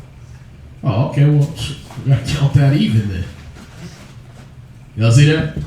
Oh, and they converted sinners? Oh, they covered a multitude of sins. See that? Oh, we're going to expunge your record. Alright? Like I said, you can't tell me Esau and Law don't do the same thing. That's why I'm using their phrases too. Because they be doing the same things. You just don't know how to work their laws righteously. Because you don't know this law. Alright? That's when these cats be getting sovereign. What they do? Pick up this. Oh, I'm sovereign now. How are you sovereign? You don't know the laws of the Most High. See that? Because this is what the American system is working off of. They're just doing it wickedly. And they're basing it, all their comeuppance comes off of your ignorance. Just like that. People are destroyed for lack of knowledge. Let's read on. Leviticus chapter 27 and verse 9. And if it be a beast whereof men bring an offering unto the Most High, all that any man giveth of such unto the Lord shall be holy. He shall not alter it, nor change it. A good for a bad, or a bad for a good. And if he shall at all change beast for beast, then it and the exchange thereof shall be holy. Verse 11. And if it be any unclean beast, of which they do not offer a sacrifice unto the Lord, then he shall present the beast before the priest. And the priest shall value it, whether it be good or bad, as thou value it. Who art the priest, so shall it be. Verse 13. But if he will at all redeem it, then he shall add a fifth part thereunto, thy estimation. 14. And when a man shall sanctify his house to be holy unto the Lord, then the priest shall estimate it, whether it be good or bad. As the priest shall estimate it, so shall it stand. So what were they doing in the book of Acts? They was cashing in their lands and houses.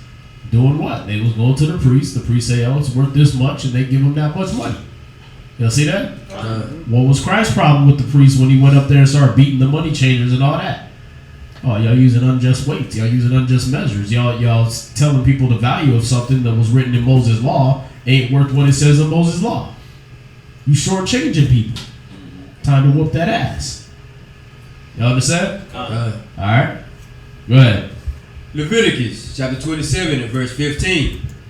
And if he that sanctified it will redeem his house, then he shall add the fifth part of the money of thy estimation unto it, and it shall be his. Verse 16. And if a man shall sanctify unto the Lord some part of a field of his possession, then thy estimation shall be according to the seed thereof. And homer of barley seed shall be valued at 50 shekels of silver. Verse 17. And if he sanctify his field from the year of Jubilee, according to thy estimation, it shall stand. Verse 18. But if he sanctify his field after the Jubilee, then the priest shall reckon unto him the money according to the years that remain,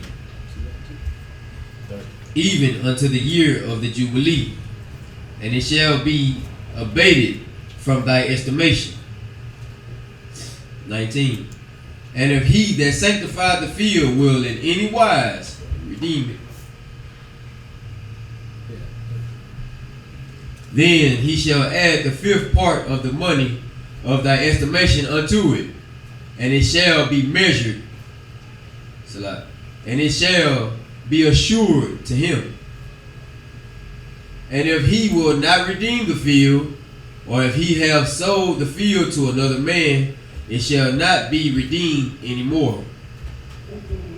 But the field, when it goeth out in the Jubilee, shall be holy unto the Lord, as a field devoted. The possession thereof shall be the priest. And if a man sanctify unto the Lord a field which he had bought, which is not of the fields of his possession, then the priest shall reckon unto him the worth of thy estimation, even unto the year of the Jubilee. And he shall give thine estimation in that day as a holy thing unto the Lord. In the year of the Jubilee, the field shall return unto him of whom it was bought, even to him to whom the possession of the land did belong. And all thy estimation shall be according to the shekel of the sanctuary. 20 gerahs shall be the shekel. Only the firstling of the beast, which should be the Lord's firstling, no man shall sanctify it, whether it be ox or sheep, it is the Lord's. Verse 27. And if it be of an unclean beast, then he shall redeem it according to thine estimation, and shall add a fifth part of it thereto. Or if it be not redeemed, then it shall be sold according to thy estimation. Verse 28. Notwithstanding, no devoted thing that a man shall devote unto the Lord of all that he had, both of man and beast, and of the field of his possession shall be sold or redeemed. Every devoted thing is most holy unto the Lord. None devoted, which shall be devoted of men, shall be redeemed, but shall surely be put to death. Verse 30. And all the tithe of the land, whether of the seed of the land or of the fruit of the tree, is the Lord's. It is holy unto the Lord. Alright. Any questions on that? Alright. Let's do it. Next reader is, okay, so let's see. Yeah. Where I'm at? 27 verse 31 through 34. Then you're going to jump to Jeremiah 16:19. Yeah, I'll let you know. Yeah. Go on, sir.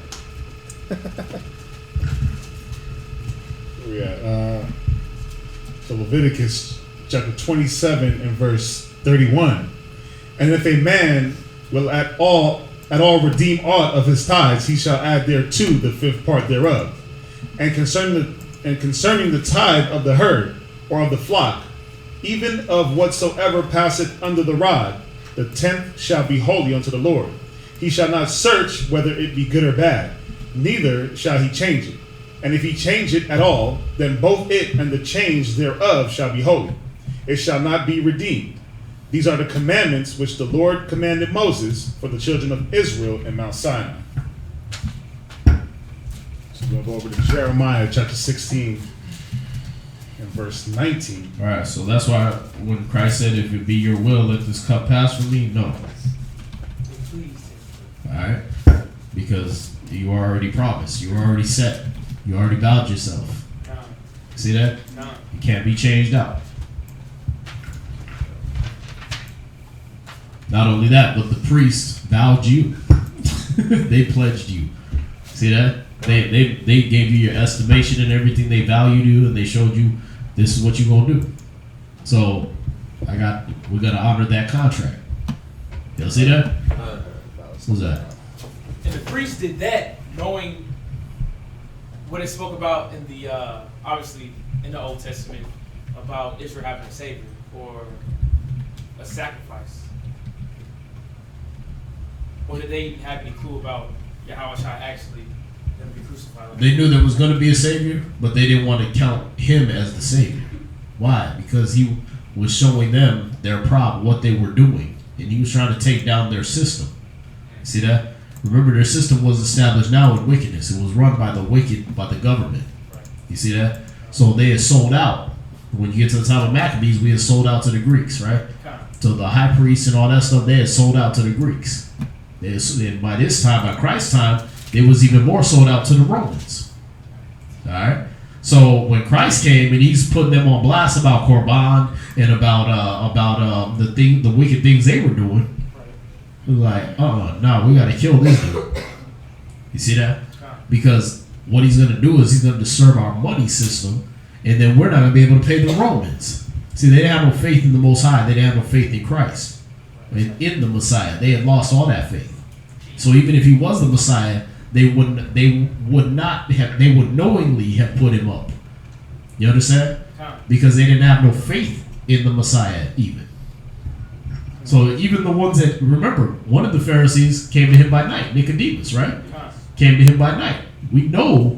He said, we know that you are a man sent from the Most High. You see that? So the Pharisees knew who he was. They knew he was the Messiah. All right? But by that time, they were so sold out that they willingly put him up. All right? That's why when you go to John 11 and read that verse 49 down, that priest said, you know nothing at all. It is expedient. It's better for us that one of these, that he should die, than our whole nation get wiped out. Not knowing that Christ is the defender of our whole nation. He would have easily toppled the Romans if we had faith in him. That the Messiah that was promised in the law was going to come. If we had faith in him, he would have easily toppled the Romans for us. Easily put us back in our right place. Y'all see that? But that's why Christ said, listen, this ain't that time. Because niggas still hard-headed. They still gonna kill me. He already knew what they was gonna do because he knew the minds of wicked men. They're too sold out, man. I'm coming down here messing up their little contracts with the Romans, messing up all these things and all that. I'm gonna be messing up their money system because I'm gonna tell them to get back under this law, which has nothing to do with serving no Romans. Either the Romans gonna put me to death or the Jews gonna sell me out to the Romans and get me put to death. And what happened? Yeah, his own people. This is what it said. When the Son of Man comes, will he find faith in the earth? No. They didn't have no faith in it. They didn't believe that, hey, if we just let him live, the power he has will deliver us from the Romans. No, they was like, nah, we got to get rid of him because the Romans will kill us all. We start messing with their money and we become unprofitable to the Romans, they're going to kill all of us. You kill the prophets. Scripture talks about them killing the prophets. Yeah, Jerusalem, now they kill us the prophets. That's all from like Jeremiah all the way to Christ. Alright? This is the thing, is our people have sold out. So their faith wasn't in the Messiah of the Old Testament. That's why today you got niggas that don't believe in the Most High. They don't believe in Christ. Not the Most High, but they'll tell, Israelites. They'll be like, oh yeah, we believe in everything but that New Testament. That's a white man's lie, da-da-da-da. Why? Because y'all don't have no faith in the Messiah. If he came right now, you wouldn't have no faith in him. If according to you, this was his first coming and he walked around right now, y'all wouldn't have no faith in him. Why? Because your messiahs are right now, right here in front of you, telling you get out from under this wicked system and do this. And what do? Go back to work Monday? Y'all don't say, you know what? Screw this job. We all meeting in Texas, and we all gonna be as a nation under the Most High in Christ and live under these laws. Nah, but if we do that, where am I gonna get my J's at? Niggas, man. Israel's a servant. They're a homeborn slave. That's why when you read Jeremiah 2 verse 14, he goes on and says, listen, he looked down on them and he looks at us like this. You see that? Why then are they spoiled? You see that? That's how he looks at us. Like, why are they spoiled? Because they're house niggas, man. Well, how we gonna eat if we get out from under the white man? How we gonna have a vehicle if we get out from under the white man? How we gonna do this and do that? Have faith in the Most High who brought us out of the wilderness. What? The Most High? What are you talking about, nigga? My boss give me a check every week.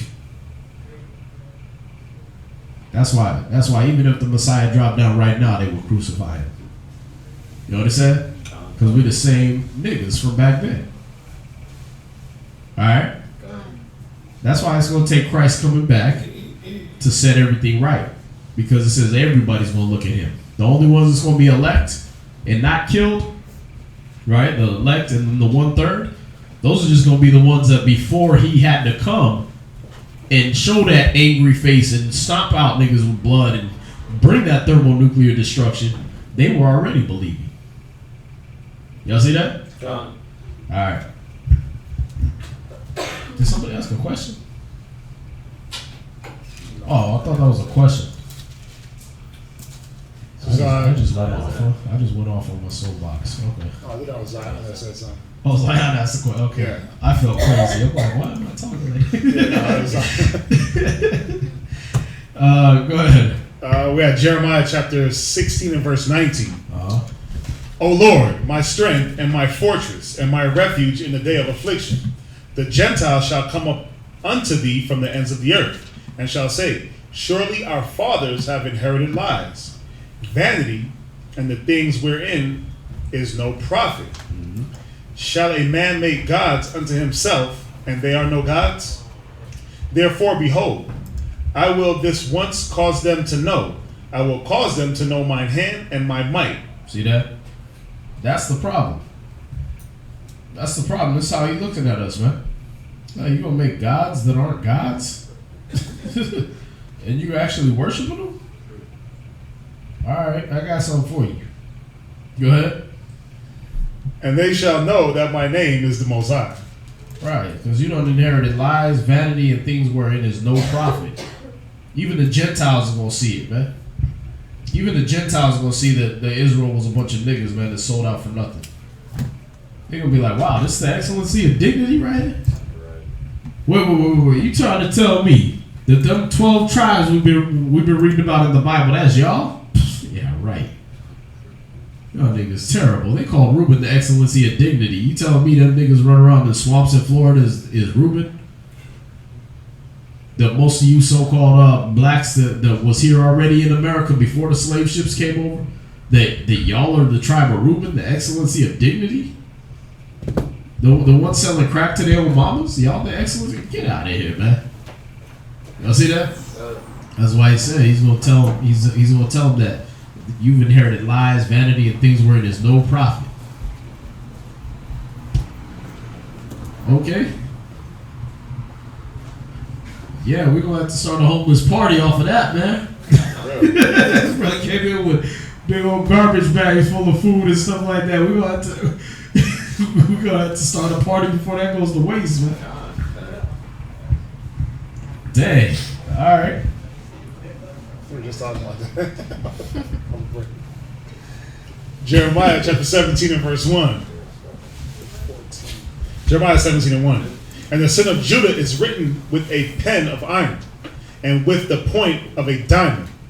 It is graven upon the table of their hearts and upon the horns of your altars. See that? And that's what he said he was going to blot out the writing. When it tells you that scripture, it says he was going to blot out the ordinances and stuff like that. It says it's written with a pen of iron, right? That blotting out meant an erasing. See, when you deal with ink, you got to use certain tools to blot it out and get that off of there. When you deal with contracts and stuff and you're doing it in ink, you got to blot it out a certain way. See that? So you don't ruin the whole contract. When you deal with something written in stone, you got to blot that out a certain way. You understand? So that what he was talking about was he was blotting out the curse of the law. All right? Because our sins were written in stone. It wasn't no more even in just ink where we could erase it. Nah, it was written in stone. Like, nah, these things messed up, man. I gotta get them. All right? Go ahead. Yeah. Verse 2. Whilst their children remember their altars and their groves by the green trees upon the high hills. On my mountain in the field, I will give thy substance and all thy treasures to the spoil, and thy high places for sin throughout all thy borders. And thou, even thyself, shalt discontinue from thine heritage that I gave thee, and I will cause thee to serve thine enemies in the land which thou knowest not. For ye have kindled a fire in mine anger, which shall burn forever. Thus saith the Lord, cursed be the man that trusteth in man, and maketh flesh his arm, and whose heart departeth from the Most High. For he shall be like the heath in the desert, and shall not see when good cometh, but shall inhabit the parched places in the wilderness, in a salt land and not inhabited. See that salt land, when you throw salt on the land, that's what people used to do to their enemies. They throw salt all over their land so they couldn't grow nothing there. All right. So this is what he's saying is we're now, he was going to deliver Judah into the hand of their enemies, and they was going to live in a land where they couldn't even grow crops, man. Y'all see that? He said it in Exodus. He reiterated it in Jeremiah. And what did we do? Chase down Jeremiah and try to throw him in the sewer? That's why I said if the Messiah came right now, niggas would sell him out. That's why he ain't coming as a man. He said, I will not meet thee as a man. He's coming as a spirit. He gonna come parting the clouds with angels. Because if he was to come as a man now in this day and age, y'all coons would have sold him out a long time ago. For a bucket of chicken, man. $2 Tuesdays. Right? For a coupon for a chicken discount, you would have sold him out. Y'all see that? Nah, come on. If you imagine the story of Christ that you read in the New Testament being played out today, man. These niggas that don't believe that the Messiah came, right? And they want to say, oh, he's still to come. like these fake Jews be saying, right? Imagine if he dropped down in this society, man, where niggas will sell out each other for a pair of shoes, for a deal. A nickel bag. Yeah, you got that nigga Dame Dash sold out his own sister, or sold out his or sold out Aaliyah his girl, or what? Yeah, that was his girl. You know what I mean? For a deal. For 15 minutes of fame, because really don't nobody even know what I'm talking about when I say Dame Dash hardly anymore. Stacey Dash. Yeah, you say Stacey Dash, she's still relevant because she turned into a damn Barbie doll. Right. She sold herself for nothing. Right. Like nobody even give a damn about her. You say Stacey Dash, you like cool ass sellout, but that's all that pops into your brain. Right? It's like the Warsaw test. Like, what pops into your brain when you see this? Boop. Cool ass sellout. Old white woman. Right? Yeah. You know what I mean? Ben Carr said, what pops in your brain when you see this? Cool ass sellout. I don't know. Like I don't respect him for being the first doctor to successfully separate conjoined twins, Siamese twins. Nah, I don't even remember that. That nigga's a cool. Right. Y'all see that? That's what they do. They sell themselves for nothing, man. Go ahead, man. Jeremiah chapter 17 and verse 7. Blessed is the man that trusteth in the Lord, and whose hope is in the Lord. The Lord is, for he shall be as a tree planted by the waters, and that spreadeth out her roots by the river, and shall not see when heat cometh, but her leaf shall be green, and shall not be careful in year of drought, neither shall cease from yielding fruit. The heart is deceitful above all things, and desperately wicked. Who can know it? I, the Lord, search the heart. I try the reins, even to give every man according to his ways, and according to the fruit of his doings. As the partridge sitteth on eggs, and hatcheth them, so he that getteth riches, and not by right, shall leave them in the midst of his days, and at his end shall be a fool. A glorious high throne from the beginning is a place for our sanctuary. O Lord, the hope of Israel, all that forsake thee shall be ashamed, and they that depart from me shall be written in the earth, because they have forsaken the Lord, the fountain of the living water. Verse 14. Verse 14. Heal me, O Lord, and I shall be healed. Save me, and I shall be saved, for thou art my prize. Then we jump, praise. Then we jump over to Matthew chapter 21 and verse 33.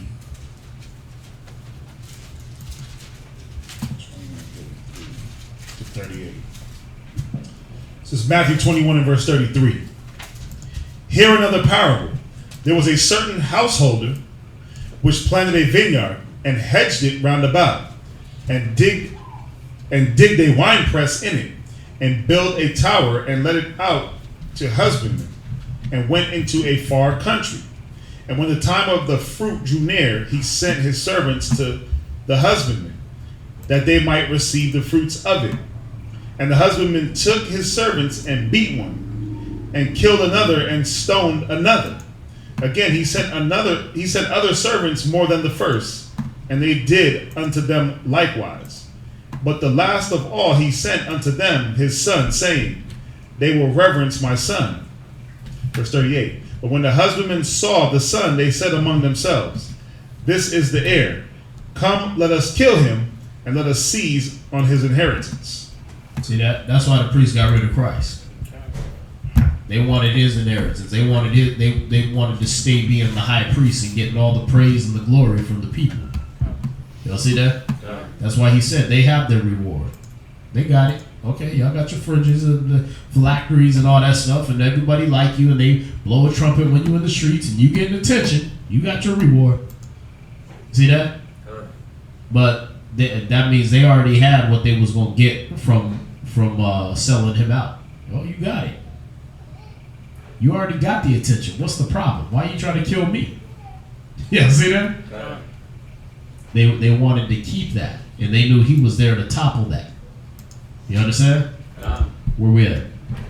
You just got to continue from 39 to 46 in Matthew. All right. So this is Matthew chapter 21, verse 39? 39. And they caught him and cast him out of the vineyard and slew him. When the Lord therefore of the vineyard cometh, what will he do unto those husbandmen? They say unto him, he will miserably destroy those wicked men, and will let out his vineyard unto other husbandmen, which shall render him the fruits in their seasons. See? That's why the Most High sent the angels, and he sent the wicked that are his sword, and he destroyed Israel. He destroyed Judah. You understand? And he said, I will hide my face from them, I'll see what their end shall be. Then he said he'll go to them that are no people. Right? So he said that's why Christ said, go and teach all nations. Right? So all the nations got an opportunity now. They all got a chance to be taught the word and be shown what the destruction is to come and turn from their wicked ways. Right. Notice I didn't say they all going to end up in heaven when they die. I didn't say that. All right? We got people asking that question consistently. So we got to make sure we cover our ass on that one. Where we at? 42. Verse 42. Yahushua saith unto them, did you never read in the scriptures, the stone which the builders rejected, the same has become the head of the corner? This is the Lord's doing, and it is marvelous in our eyes. Therefore I say unto you, the kingdom of the Most High shall be taken from you and given to a nation bringing forth the fruits thereof. Y'all see that? He gave it to the nations that was going to do something with it. He took all the riches and everything from Israel, and he said, you know what, I'm going to put that in their hands. I'm going to take everything from the Fertile Crescent, I'm going to give it over to America. Why? Because at least they're going to make some kind of medicine with it. At least they're going to try to do something with it, because Israel ain't doing nothing with it. Y'all see that?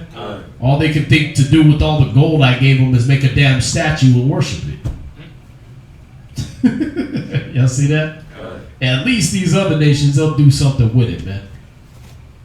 You know, even though they do stupidity with it, you know what I mean? They'll do something better to at least keep the world in some kind of balance for a while. Y'all see that? Till what? Till Israel get their stuff together, man. And they come back and run it right. Y'all see that? All right, making sure, man. Making sure y'all understand, okay? Verse 40, what? 45? No, 42. 44. 44, okay. And whosoever shall fall on this stone shall be broken, but on whosoever it shall fall, it will grind him to powder. And when the chief priests and Pharisees had heard his parables, they perceived that he spake of them. But when they sought to lay hands on him, they feared the multitude, because they took him for a prophet. See that? Right. See that? But now, what would happen? No, I mean, shoot, the multitude would have sold his ass out. Oh, yeah. Oh, yeah. Nowadays, Oh, yeah. shoot, they be like, oh, yeah, they watch a nigga get beat right in front of them. They put it on Facebook, YouTube, Instagram, right? Live. Yeah, World Star. They watching a dude get beat by a white cop right in front of them, and all they want to do is film it. Oh, he shouldn't have done that. What do you mean he shouldn't have done it? You don't even know the situation. You just seen him get beat, and they saying stop resisting. Just stop. Just lay down. Don't do nothing. Like, nigga, I'm already below the ground. Like, how much more lay down can I be? Right. Submerge myself. Yeah. Like, they shoot niggas when they knocked out. Right. Like, how much more laid down can you be? They shot at the retarded dude with his caretaker. The retarded dude playing with toys. They shot at him. In the middle of the street. Like, dude, how much more laid down could the caretaker was on his back laying there like a turtle? Right. Like, what the hell can he do from there? Nigga ain't Agent 47. He ain't 007. He ain't none of them. Where we at? You gotta go to Luke 24 verse 44, right? Yeah. Yeah, so we gotta understand, man. Our people would have saw him out in a second, man. At least back then they feared the people, because the people thought he was a prophet. Nowadays they'd be like, oh, that crazy ass nigga, yeah, lock him up. Y'all see that? If they see us getting accosted on the street corner, they know we teach the Bible every time, right? They drive by like, ooh, I knew that. I knew they had it coming. Right. Talking all that stuff against Massa. They drive by and just cheer them on. Right? Get him, Massa. Niggas, man. Luke 24, verse 44. Alright. What? 53. Okay. Alright, Luke 24, verse 44. And he said unto them, These are the words which I spake unto you, while I was yet with you, that all things must be fulfilled which were written in the law of Moses. See? Alright. And in the prophets and in the Psalms concerning me. Then opened he their understanding, that they might understand the scriptures. That means all up until that point, before Christ came, the scriptures was locked to anybody but the elect. You understand? The scriptures was closed up. Christ had to open up that understanding. Without Christ, you don't have the understanding of the scriptures. Alright? You don't have any Old Testament understanding. If you don't believe me, go through your Daniels, go through your Esdras, go through Moses, and find out. All those cats locked up some part of the book. They were all told, seal up this part of the book. Seal up this until the time of the end. This you'll tell, and this you'll hide. You understand? So I'm giving away my cable show, man. Where we at? Verse 45. 46. And said unto them, Thus it is written, and thus it behooved Christ to suffer, and to rise from the dead the third day, and that repentance and remission of sins should be preached in his name among all nations, beginning at Jerusalem. And you are witnesses of these things. And behold, I send the promise of my Father upon you, but tarry you in the city of Jerusalem until you be endued with power from on high. And he led them out as far as to Bethany, and he lifted up his hands and blessed them. And it came to pass, while he blessed them, he was parted from them and carried up unto heaven. And they worshipped him and returned to Jerusalem with great joy, and were continually in the temple, praising and blessing the Most High. Amen. All right, so Acts chapter 1, verse 9 through 11.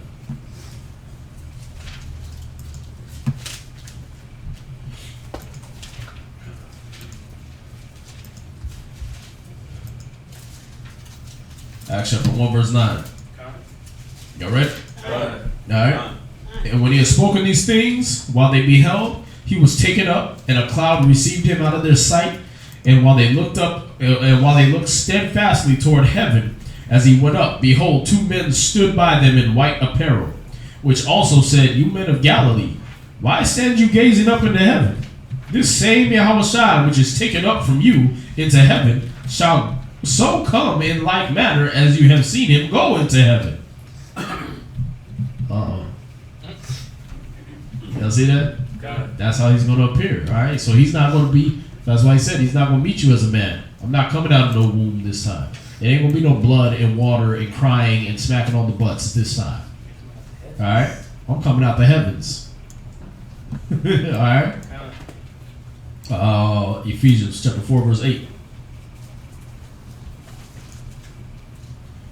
So all these things, all that we read in Leviticus about the servants being freed on the Jubilee, on all the offerings and things like that, that how you redeemed the servant and how you redeemed a vow and things like that. All this was Christ, was leading up to Yahushua. All right, his first offering where he vowed himself, and then his next where he comes back and delivers us. All right, Ephesians 4 verse 8. Wherefore he saith, when he ascended up on high, he led captivity captive and gave gifts unto men. Yeah, so that's some spiritual gifts that he said that he promised them in Acts and Luke. He promised them that the spiritual gifts was going to come on them. He gave that to men. See that? So clearly that's given to y'all, but your faith got to be there to use it. You understand? Your faith got to be there. That's the only thing separating you from that power that he gave to those apostles. When you read about them apostles, y'all got the same power. Y'all got it, but your faith got to be there. You understand? That's why when the blind man came to him, I think it was a blind man or a leper, he said, "Lord, I believe. Help you my unbelief." See that? That's what we gotta pray every day, man. It's like, yeah, we believe, but help us in our unbelief. Help the parts we don't believe. You see that? All right. Any questions? Got 12 minutes. There's some online too.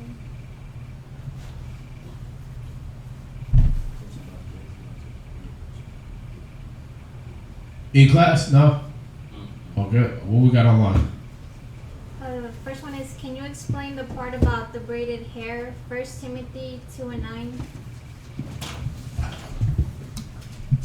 1 Timothy chapter 2, verse 9. 1 Timothy chapter 2, verse 9. Yeah, they just wanted to explain? Yes, sir. In like manner also, that women adorn themselves in modest apparel. Okay. Modest apparel, meaning it covers your whole body. All right. It's not giving glory to you. It's giving glory. It's taking the attention off you, so that brothers and sisters can focus on the Most High. That's what modesty is. You can get that word modesty real quick. Now we got the definition of that, because that's what it means to be modest. Is you basically, I'm not trying to draw attention to myself. All right. So the woman was supposed to dress in modest apparel. Who got it? Modest, properly restrained by a sense of propriety. Right. Properly restrained by a sense of propriety. You have morals. You have a thought in your head that, you know what, I'm going to restrain myself from letting my breasts hang out and my vagina hang out, my butt crack hang out. Right. I'm going to properly restrain myself because I believe in propriety. I believe in the things that the Most High set down, and I believe in the Most High should be getting the glory and the attention when I'm in class, when I'm out in public. The Most High should be honored in everything that I do, not myself. Y'all see that? So when a woman should dress in modest apparel, she should not be trying to just draw attention to her own personal beauty. She should be trying to draw attention to the Most High. You understand? All right. So when you go out in public, it shouldn't be. We should see you quicker in a head covering than a miniskirt. All right. We should see you quicker in a long dress or something like that. Then we see you in some tight pants with your camel toe out. All right. Where you at? The definition of the scripture. The scripture. Okay. With shamefacedness. Right, with shamefacedness, meaning you have ability to know what is shameful and not. All right, you know that. Hey, listen, if I go out there showing my ass crack to everybody, that's shameful. All right, if I go out here half naked looking, I don't look like I was clothed with riches and apparel. That's why these niggas be looking at these chicks and thirsting all over them and everything, and I'm like, dude, she got like $10 worth of clothes on. And they be like, oh, look at her, sure, look at that booty, you know. You like, dude, you can see her booty because she's only wearing something that you used to buy that they used to buy in an egg and wear it under their clothes. And the damn thing was $3, and her stupid ass paid $10 for it, or two for $20 or whatever. Right? Yeah, them leggings. They call them leggings now. You wearing underwear, man. Chicks be walking around, they wearing damn what they call them, nylons and tights and stuff like that back in the day, right? Pantyhose. You wearing pantyhose that you paid $10 for, but they was only $3 in the damn grocery store. And you bought them in an egg. Y'all see that? Then you let the white man tell you, oh, this is fashionable now. It's funny how people determine fashion, man. They only determine off what the white man steal from our people or invent off of their own perverseness, right? They be like, oh yeah, this is fashionable now. You got these chicks running around with braids and faux locks and all this stuff. You got white girls with their hair all braided up in these fat braids and everything going down back here, cornrows and all that. Like, dude, but if Shaquisha does it, she's a bitch, right? She's a hoe. She's a slut and a tramp. But when Tammy does it, this is beautiful. Y'all see that? Don't make no damn sense, man. But this is what they steal from our people. Then they push on you this standard of beauty that ain't beauty. Hey, look, wear this. It'll show off every part of your anatomy. Wear this skirt. It'll make you. You're gonna pay $30 for it, right? But it don't cover even. It don't even cover your whole body. We're not gonna sell you $30 of material, or even put $30 of labor into the material. Like here, it's like they grab the sock, cut the bottom off, and be like, here, this is a dress.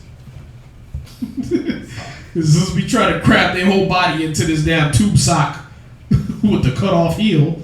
You know what I mean? Ooh, look, I look cute. Click. That's basically what it is. I knew you naked. You wearing underwear. You wearing a piece of underwear. Y'all see that? So you should have you should be shamefaced. You should be able to say, you know what? What they're wearing is shameful. I'm not gonna deal with that. Read on. And sobriety. And sobriety, clear-headedness, being clear-headed, not intoxicated with the way America pushed something on you. Oh, you should dress like this. Oh, this is what Cosmo says is in. Oprah says dress like this. Ellen said dress like this. Nigga, Ellen is walking around acting like she a dude. Ellen got pants and a suit on. What are you talking about? She looked like a little damn boy. She looked like a Pinocchio extra. Like Justin Bieber. Yeah. More feminine than she do. Huh? I said Justin Bieber look more feminine than she Right, and that's what the men is supposed to be catching on to. Like, damn, they trying to dress us in rompers now. Rompers. They call romp hymns. Right. Not rompers. Because they put a him on it or a man on it or something like that. They're mompers. You still sound like a faggot. What are you talking about? I seen the sandals on. Nigga, what is that? Yeah. When you gotta zip the whole thing down the pee and you gotta come up out of it, that's terrible. And you're a man? Yeah, that's why I do it, man. Like, you gotta get ass naked just to go to the bathroom now. You ain't got no spot for your wallet, dude. That's stupid as hell, man. But see, you should be ashamed of that. That's the same with shamefacedness. I'm ashamed to dress any other way outside of a Hebrew garment, man. Because it's garbage. Y'all see that? They'd be like, oh well, the new button down from Tommy Hilfiger is out, or the new polo from Ralph Lauren is out. And you like, you look like a homosexual. The thing's like 2 sizes too small, right? It buttoned down just enough to show some chest hair. Right, that's, and then you eating every damn thing. That's cleavage. That ain't even your chest. You got titties. That's cleavage. It is so small it pushes your stuff together. That's a wonder bra for men. Go get your fat ass on a diet. Go out there and do some sit-ups and wear a shirt that's your size, or wear some garments, man. Sisters, stop wearing things that's like 3 sizes too small, right? Fat chicks in leggings ought to be against the law. You should be ashamed of that. You know what I mean? We in a country where they let, shouldn't your weight determine what you get to wear? Like, you shouldn't be no 400 pounds walking around in no leggings, man. For real. You look like, straight up like somebody just grabbed a whole sack of mashed potatoes in a Gladlock bag. Just walking around just, Then you gonna sweat? You got the nerve to wear some gray leggings and walk down the hall sweating. What the hell wrong with you? You already 300 pounds, you smashing some damn leggings and they're gray, and then you know you sweat. A whole ass crack line on you. Turn around, whole front, camel toe just dripping, spitting. It don't even make sense, man. You should be ashamed of that. That's what he's saying. He's with shamefacedness. Like, oh my God, why would I put my private parts on display like that? Think about it. Okay, you gonna walk around in a mini skirt with no panties on. Cool. when you wear panties, don't y'all get that yeast in there? Because y'all constantly leaking some type of fluid. There ain't no plug, so it's constantly coming out. Where's it going? You understand? We're grown-ups. All right? I know human anatomy. I know what this is about, right? So it's in there. Well, what happens when you're not wearing something that catches all that? Just runs down the leg. Yeah. Step over niggas' food and everything, just dripping nasty all. Come on, man. Nobody want that. Y'all see that? You got the nerve to offer that to somebody at the end of the day? Like, come on, man. You better shower first. You gonna walk through the whole mall with some tight ass jeans on that don't breathe, no air gets in them. For as long as the mall open, 11 hours, you just walk through the mall. Got out at 9 o'clock, wanted to hang out with your girls and everything like that. Go come home to some nigga that followed you home like a sick puppy. But you know it's the man's fault because he ain't got no standards. He followed your nasty, sweaty ass home.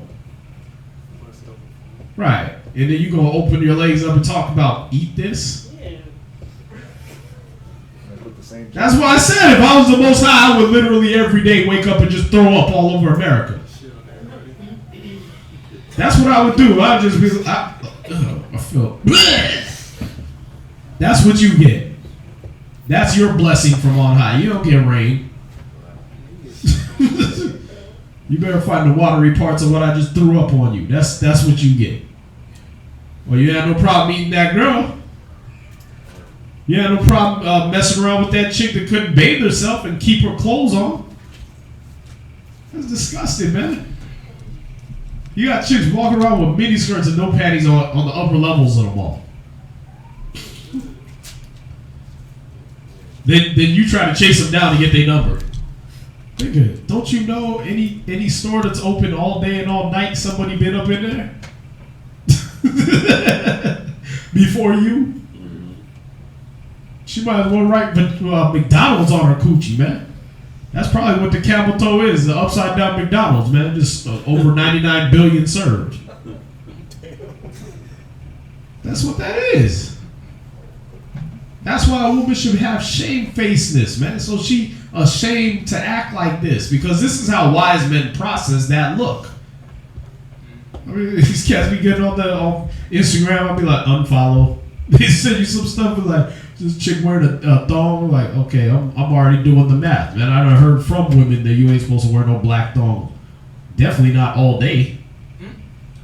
Because the ink and all the stuff they use on it to get up in there and give you a yeast infection. Like, yeah. Once you take that thong off, man, a whole loaf of bread gonna pop out of there. I'm done. Next. Y'all see that? There should be some shamefacedness about you, man, so that you'll know, okay, would a wise man accept this? Would Christ accept this? See that?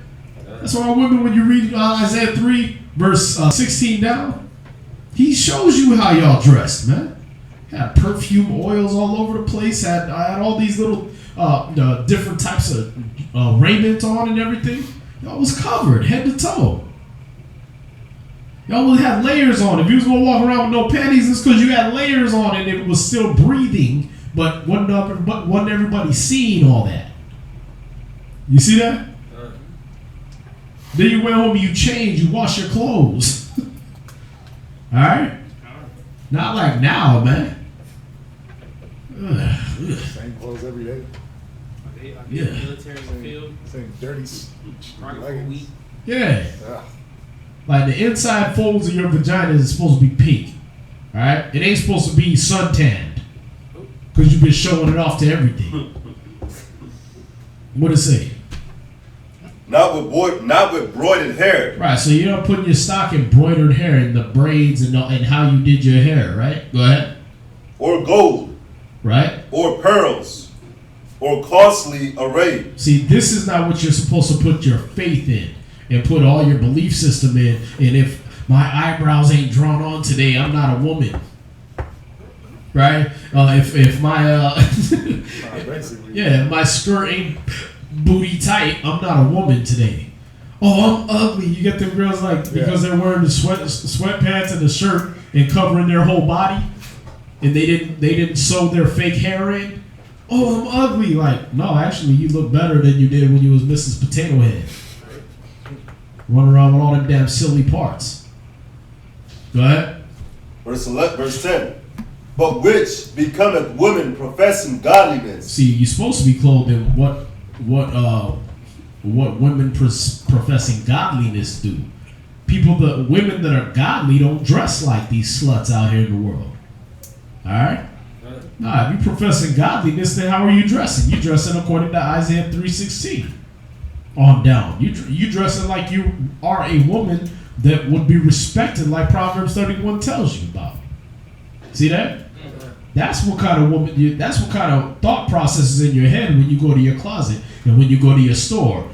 All right. So you're not trying to wear clothes that you can buy in an egg. That shouldn't be your whole outfit. Is that it? With good works. All right. See, you should be dressed with good works. All right. Was that it?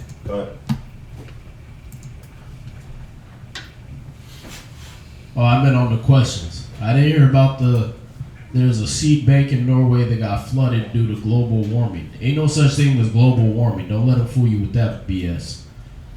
They tell you the seed banks got messed up so that way you gotta buy GMO. Don't believe that lie. There's still fruit, vegetables, and all that with seeds right there in it. And global warming, that's BS. They tell you there's a hole in the ozone layer. It supposedly is frying parts of the earth. Okay, well, give me this. I'm in a plane 30,000 feet above the air, pressurized cabin. I shoot a hole in it. What happens? Everything gets sucked out, right? Yeah. Because everything outside counts as a vacuum. Because it's so pressurized in there, right?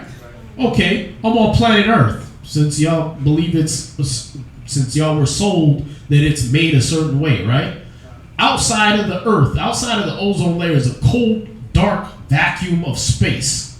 It's literally, if you go out there, the pressure that your body is exerting on your skin or on the pressure around you is 15 pounds of pressure per square inch. So if you go into space, there's none of that. So your body explodes, right? Because all the forces are still pushing, but there's no pressure pushing against it when you go in space. And supposedly you explode, right? Okay, so tell me how we got a hole in the ozone layer and we all didn't get sucked out of that. Anybody? That's true.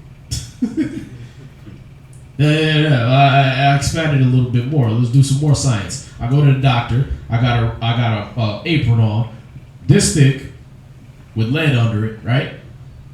And that's gonna block the X-rays from hitting me and shrinking my testicles and killing my sperm count, right? It's gonna keep the X-rays from getting into me and giving me cancer. Got it. Okay. There's a hole in the ozone layer. And the rays from the sun are not just X-rays, but you got Z-rays, gamma rays, alpha waves, beta rays, all these different things going through space, right? And that comes through that hole in the ozone layer. We're dead. There ain't no coming back from that. You don't turn to Incredible Hulk by catching some of them. Nah. All right, that's the white man. They ain't turning into Incredible Hulk. They turn into the Incredible Mole. You know what I mean? Turn into Mole Man on you, his enemy. if you in the comic books, you know about Mole Man. All right. Yeah, they getting that big ass mole, going to the doctor and say, "Oh, that's melanoma. You're not Mole Man. You're Cancer Man. You're Make a Wish." You're Make a Wish. Y'all see that? That's what that is. So no, they don't have that hole in the ozone layer and all this stuff they've been telling you, man. Global warming is the only effect that there is of global warming is from all that pollution your cars put out. And the overpopulation of cows and things like that, because they don't keep that population in check and they got them farting up the whole atmosphere. Cows live in a certain environment that when they fart, it's homeostatic to the environment. All right? You put them out in some open field in the middle of the hot ass sun, all they do is shoot methane directly up into the sky. The clouds trap that. All that stays trapped in this dome we live in. All right? So all that methane going up in there, and then the sun hits that. That's heat. That's just constant heat all day. That's why it always come to Texas if you want. All right, it smells like hot ass everywhere you go. That's all Texas is. No fresh air, and it's all different parts of somebody's ass. It's like you go over here, it smell like Chinese ass, and you go over here, it smell like somebody been farting burritos all over you, and then you go over here, it smell like toenails, and you go over here, it's like there's nothing here that does not stink. I remember Colorado, you go there, fresh air. You go out one day, that pollution must be heavy. And you look on the news and there's a big, heavy smog index. Damn. Right? For a day or two. You know what I mean? Yeah. You come to Texas though, just stink every day. Just funk every day. It smell like just something dying or rotted or whatever every day, everywhere. Ain't no fresh air, man. Go to California. Right? Yeah, unless you're at the beach. You under a brown fog. Yep. Hey, that's not a man-made cloud. No, you made that. All right. So these are things. The whole earth is defiled under the inhabitants thereof. It ain't no global warming, killed some seed bank or whatever. Nothing like that. If they flooded, it's because they didn't want to deal with their water system correctly. All right. Yeah, don't let them sell you no lies, man. The simple believe every word.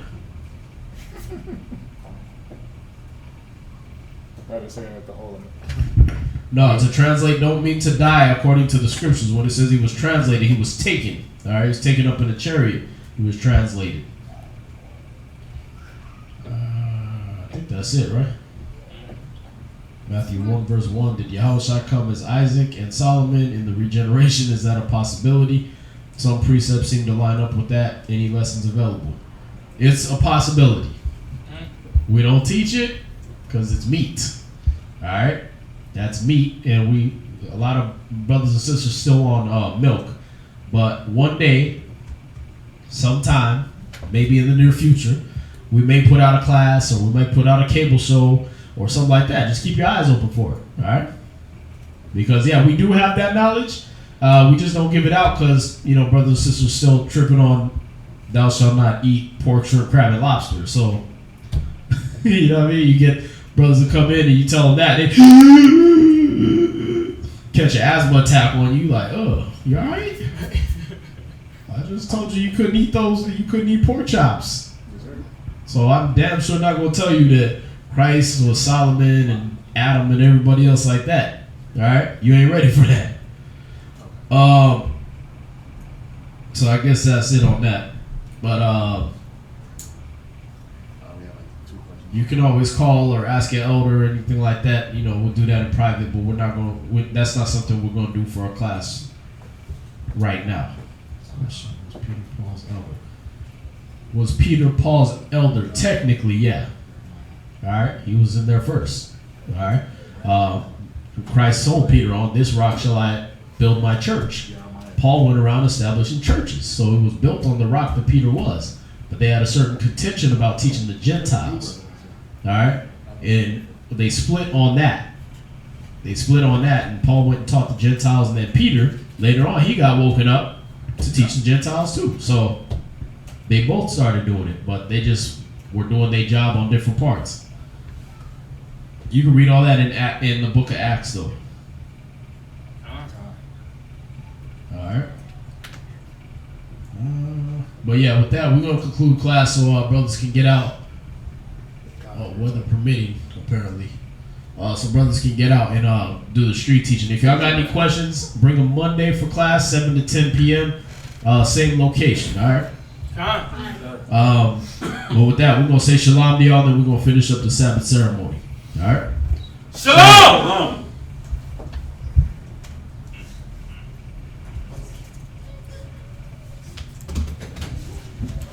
They sold us, we in captivity because they hold us. Work is hard with heavy burdens on our shoulders. Man, I thought we were some soldiers, but every second that I look, we getting creamed like Folgers. You see, the Lord done told us, so to me, there's no surprise on why they fold.